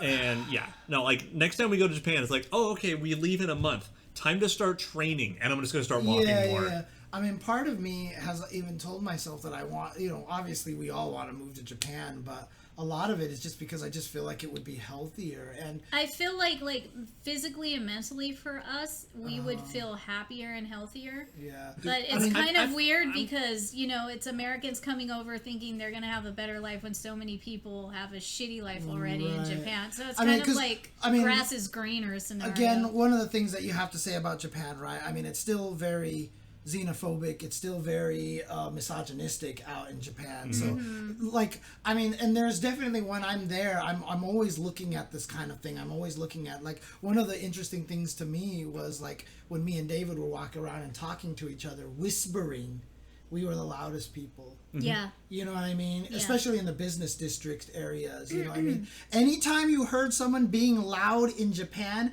I guarantee you they were Chinese. Or American. No, Chinese. They were like 95%. Oh, you mean actually loud? Yeah, like if you heard people okay. going, they were Chinese, because Chinese people, they don't care. I can say this as a Chinese person. Not being racist here. But like, no, Chinese people are loud Yeah, there. Mofos, we you know? we caught a bit of that going home because we went through the Chinatown district. And we hit a lot of places And where a lot we of had Chinese tourists were there, so we could. We know exactly what you're talking about. It had its own set of challenges. huge Yeah. difference. And Oh, I know. maid cafes. Why maid cafes suck? You guys don't want to hear this story. No, I'm looking at a couple lines down from that. I really wish I could go to the pop-up Iori bar. Oh yeah, I want still the little want mask. I want the soba noodles. Dude, the what was it? What was it? There was that's right. There was one time. It's funny too because I know there's a lot of Chinese people who go there. Every time you go to the touristy areas, they're everywhere. And I still remember the one time me and David were buying something. I think it might have been at a Don Quixote or it was one of those stores or something like that. And we're buying stuff, and the lady at the register said started speaking to me in Chinese on how much the stuff costs and everything. And I was like, oh. And I looked at her after the sales. I was like, oh, shisha, shisha. And David looked at me and was like, why did you just speak Chinese to her, right? And I was like, dude, she spoke Chinese to me first. And the best part was, she started laughing. So she definitely understood the English, too. Yeah. Which is actually kind of hilarious. So, oh, man. Where is You'd be like, no, don't worry. I'm an American, so I'm only going to be that rude. Right? And it was funny too because we got on the subways and you would see there was one time we got on it after school hours and the subway literally there was a giant group of about 15 to 20 schoolgirls all got on the subway and none of them said a word to each other. They just all sat there. Yeah, no, I miss it. Yeah. Because when I got off the plane, we got on the shuttle to go back to our cars, and there was this dude being loud as could be on his phone at the back of that shuttle. Oh I was He furious. was so angry. I had to struggle so hard not to deck him because, we're back in America, that's okay. Yeah, it was so bad. The But, shell shock from being in Japan for a week or plus, and then coming back Seeing to how America. gross the 405 is because I'm used to it. Dude, gross any 7-Elevens are over here. Those dude. don't exist. Yeah. I mean, to be fair though, the fact that the girls weren't talking to each other on the train was a little unsettling.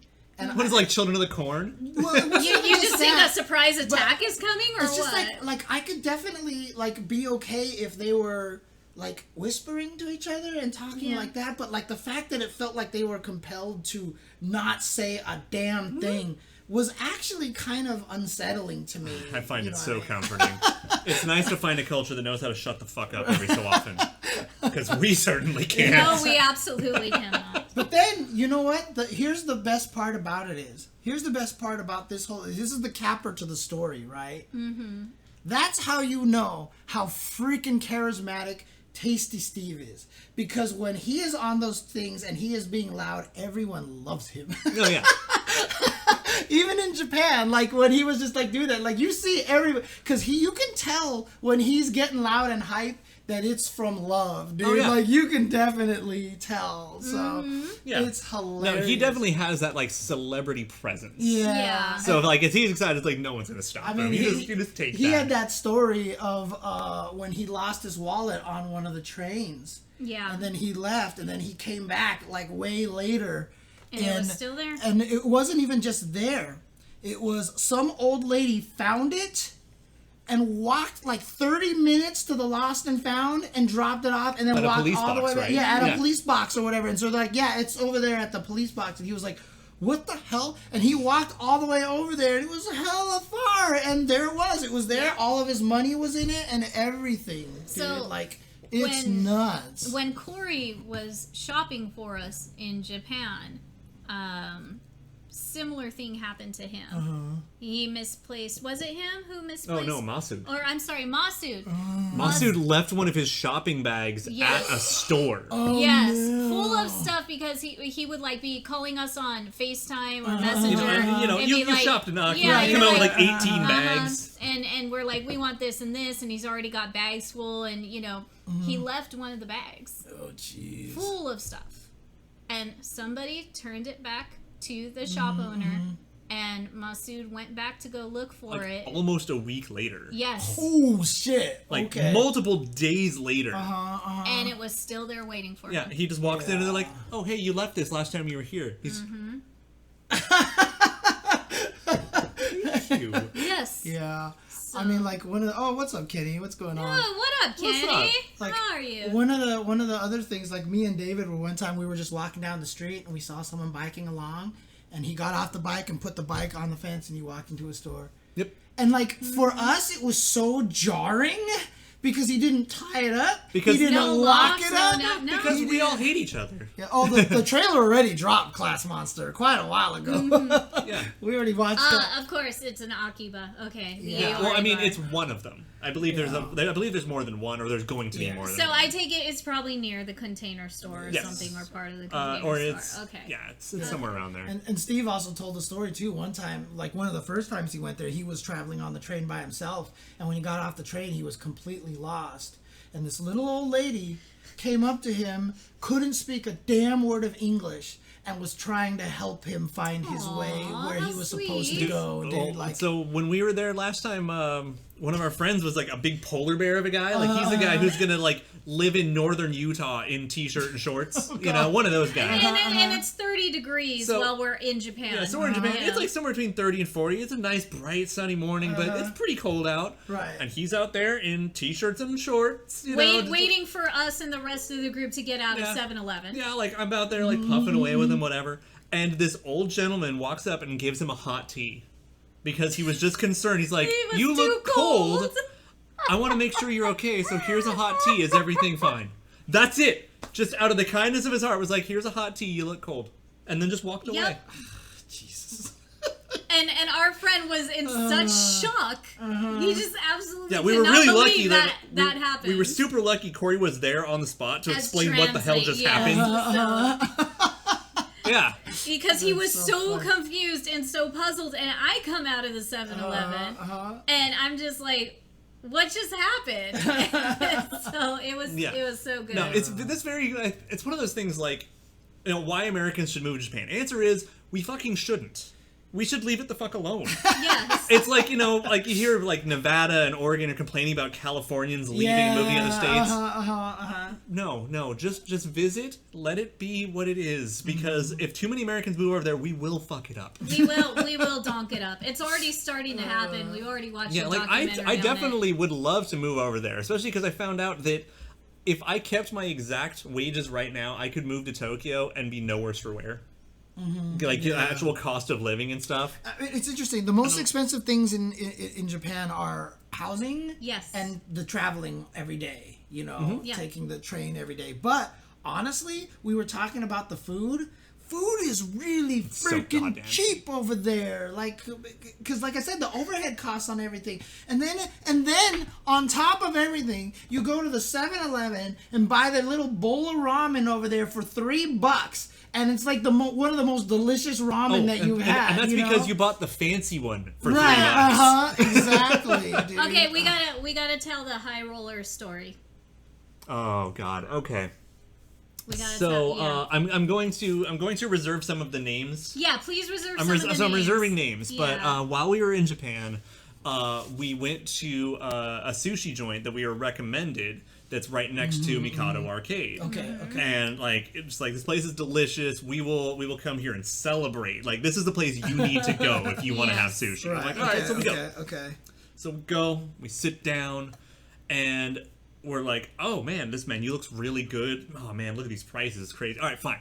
And we start ordering shit. I order, you know, the slab of eel this big. You know, we're just going in. We're getting beers, we're getting sushi, just going ham. Yes, I'm getting all the Toro I could ever eat in one setting. She like pretty much starts crying, and I almost start crying because the food is that fucking good. It is 100%, without question, the best sushi we've ever had in our lives. Yeah. And they have stuff that we can't get out here.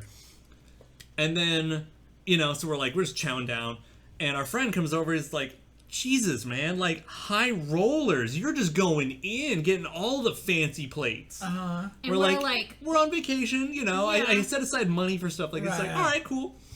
And our final bill, with us going completely ham, our final total was like $60. When they gave us our bill, and I saw the total was only $60, I felt sick. And our friend joked about us being high rollers, Right, and that's with yeah. 3 beers. I mean, Yes. when we were in Fukuoka, remember, they were right next to the ocean. There was a market literally there that they were catching fish and making the sushi right that there. day. Yes. And so you would go over there and pick the sushi out and put them into a little tray for you, right? Every piece that was there had the same cost. It didn't even matter what you grabbed, and they were all super cheap. And like, I got like a tray full. David just was like, oh yeah. And then we went there and paid for it. It was like less than $20 or something. Yeah. No, stupid. so like I'll tell you guys. I calculated our order, like more or less. If we had ordered what we did in the States, it would have probably been anywhere between $250 to $300, and it would have been like a quarter of the quality if we're lucky. Right, Yes, yeah. because when we eat sushi, I only go to certain places, and these certain places are like 5-star, and they're like the best of the best we can get here out in California, and it always runs us $200 and up. Yeah. You know, with the sake that I order to pair with everything, with all the toro I eat, and all the specialty made sushi that, you know, or sashimi I get cut or made, depending on what chef, you know, I have for that night. Like, it always runs us up. The fact that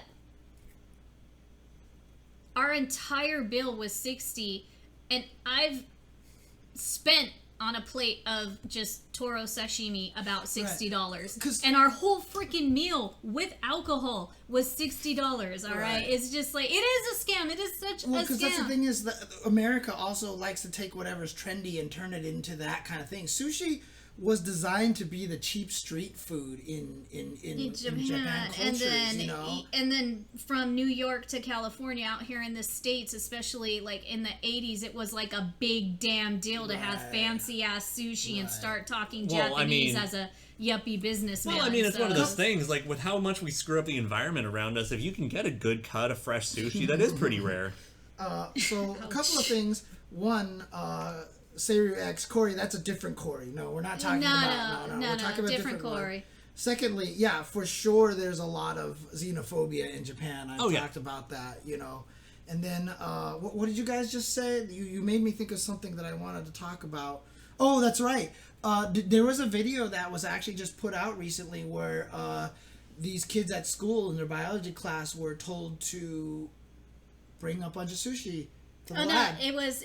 I retweeted that. Yeah. It was the strains. It was get a piece of fish Yeah. from somewhere where you eat. So some brought in from sushi restaurants, some brought in from delis, some brought in from Costco, and some brought in from like the regular markets. I have it on my Facebook, and then the fact that out of 25 samples or 20 samples of fish that were tested to make sure it was the right fish we were eating, there were only 2 that were correct. Yeah, and the thing about it too is you can't even blame the restaurants and stuff because it's probably the sellers that are selling it to them. And here's the horror story for all of us who love sushi. The salmon samples that were brought in from the kids in this class, there was the wild caught and the farm raised salmon. One from like Costco and one from like one of our just regular chain supermarkets. The one from the supermarket had body louse in it. It was so infected the salmon DNA didn't even show up. It was nothing but freaking parasite body louse that was found in the fish itself. Classy. So this is some scary shit, and this is why, you know, the fish quality. Again, America foods industry sucks. Yes, and this is again why I was crying eating. I'm like happy crying like a freaking anime because it's fucking delicious, and you know you can trust it. And it's real. It was fresh. It was literally refreshing. It was. No, I'm not a sushi guy. But when we ate that sushi in Fukuoka, it was, refreshing. You ate it and you felt good. Yes, like, you could literally taste the clean meat. For any Americans in chat, have you ever bitten something and thought that was refreshing? Because I sure as fuck haven't until like some of the sushi out there. Yeah.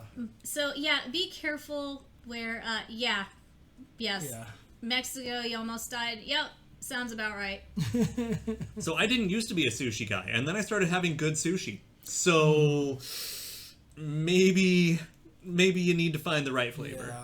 Go with somebody who knows sushi. Or if Go you with go to somebody, Japan, I'll tell you where to go. Yeah, exactly. You got to look for the right cuts. Okay, fair enough. A good watermelon can Be produce refreshing. that. Okay, that's a good one. You got me there. Or your favorite chilled fruit is refreshing. Yeah. So there you go. Yeah, like a good pear. A good pear. I'm glad you said pear. I love pear. I know you love pear. So, no, chilled pears are godlike. If you ever gotten the Harry and David pears, holy crap. Yeah, fancy expensive pears are actually worth it. Yes, barbecue, really good. Barbecue watermelon. What? Oh no, I was laughing at. A beer back. Yeah, no, I was saying barbecue watermelon. I don't think Cone is still in the chat, but there was definitely one time we were having a barbecue with watermelon. Oh yeah, and you put it on the grill. He was like, "I'm gonna barbecue the watermelon." So yeah. I do that with barbecue apricots. Pineapple is delicious. Yeah. By the way. Yep, we do that with apricots in my place. I still feel really bad for the fact that I actually like deep fried Oreos. It's okay. We're allowed to have Christ. delicious junk food. It's okay. Y'all don't even want to know how ham I'll go at a county fair. You do not want to know. I try everything that Chicken Charlie's has ever made deep fried. I've pretty much tasted. I've pretty much eaten. Yeah. The deep fried Klondike bar though. Klondike bar? Mm-hmm. How do you deep fry a Klondike bar? The same way you deep fry ice cream? Anything, yeah. Jesus the deep Christ. fried, okay, I felt gypped though a little bit. Oh, yeah. Even though it was still good. I did feel gypped that the deep fried Starbucks coffee wasn't all that it was. It was like deep fried balls of fried batter infused with coffee, and then the Starbucks coffee beans, bits of it in there too. Yeah, no, the melon industry in Japan is a whole other beast. The fruit over there, strawberries, bananas. We forgot to buy the strawberries. We were at Mitsuwa today. Oh, okay. And or Marukai. Tokyo Central Donkey. Oh, sorry. We were at Tokyo Central Donkey, and they had Japan strawberries. For a pack this size, it was $10, and for a pack this size, it was $15. And I'm like, we need to buy those and eat them on stream and see how important Japanese strawberries are. And I forgot. I'm sorry. Yeah,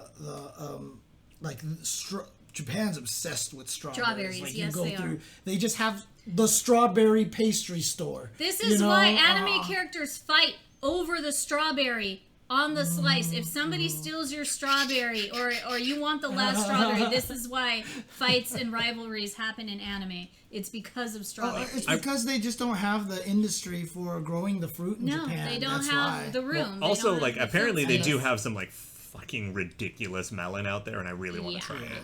Yeah, and I do love their melon sodas and Mela ice cream pops. Oh Those yeah, are like so $100 watermelon. Yeah, I'd be down. Mm-hmm.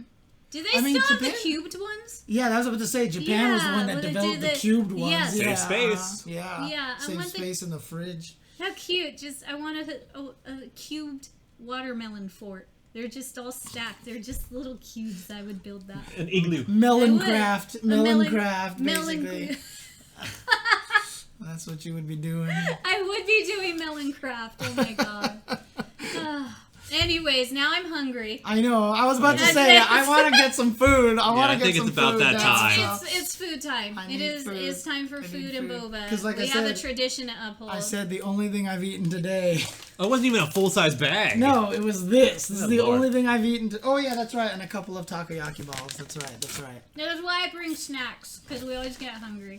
So I need to go grab some food. So yes. Anyways, thank you everybody who followed. God, now itouei. I have freaking butt crack on my monitor. Kitty butt. Thanks you guys for joining us tonight. What Hopefully version? the Mary What version? Thesis comes out next week with you know what? Professor There is. Redlin. We've run it before, I Oh, thought. okay, did we? Okay. Yeah, I'd say maybe the 13 one should work. Okay. That should be good. If you've been putting off seeing Once we get doctor past this because you're ad. Yeah, of course. We need that sexy saxophone. I will post up 2 more Shirley pictures tomorrow for your happy viewing. And Thanks again to everybody that makes this SNK community so great. We appreciate all of you stopping by. Thank you to all the artists that we've showcased for making beautiful artwork for us to drool over, and abs. And James is gonna have a sword named after him. Yes. What's it trying to do? Oh, that's right. But yes, You gotta bye splash you images? guys. Have a good night. Mwah. Thank you so much for everything. Desktop, where's my desktop? What have you done? What's going on over there? You're trying to get our closing image. There you go. That's There we what- go. Yay! All right. Have a good night, everybody. Bye. Good night, you guys.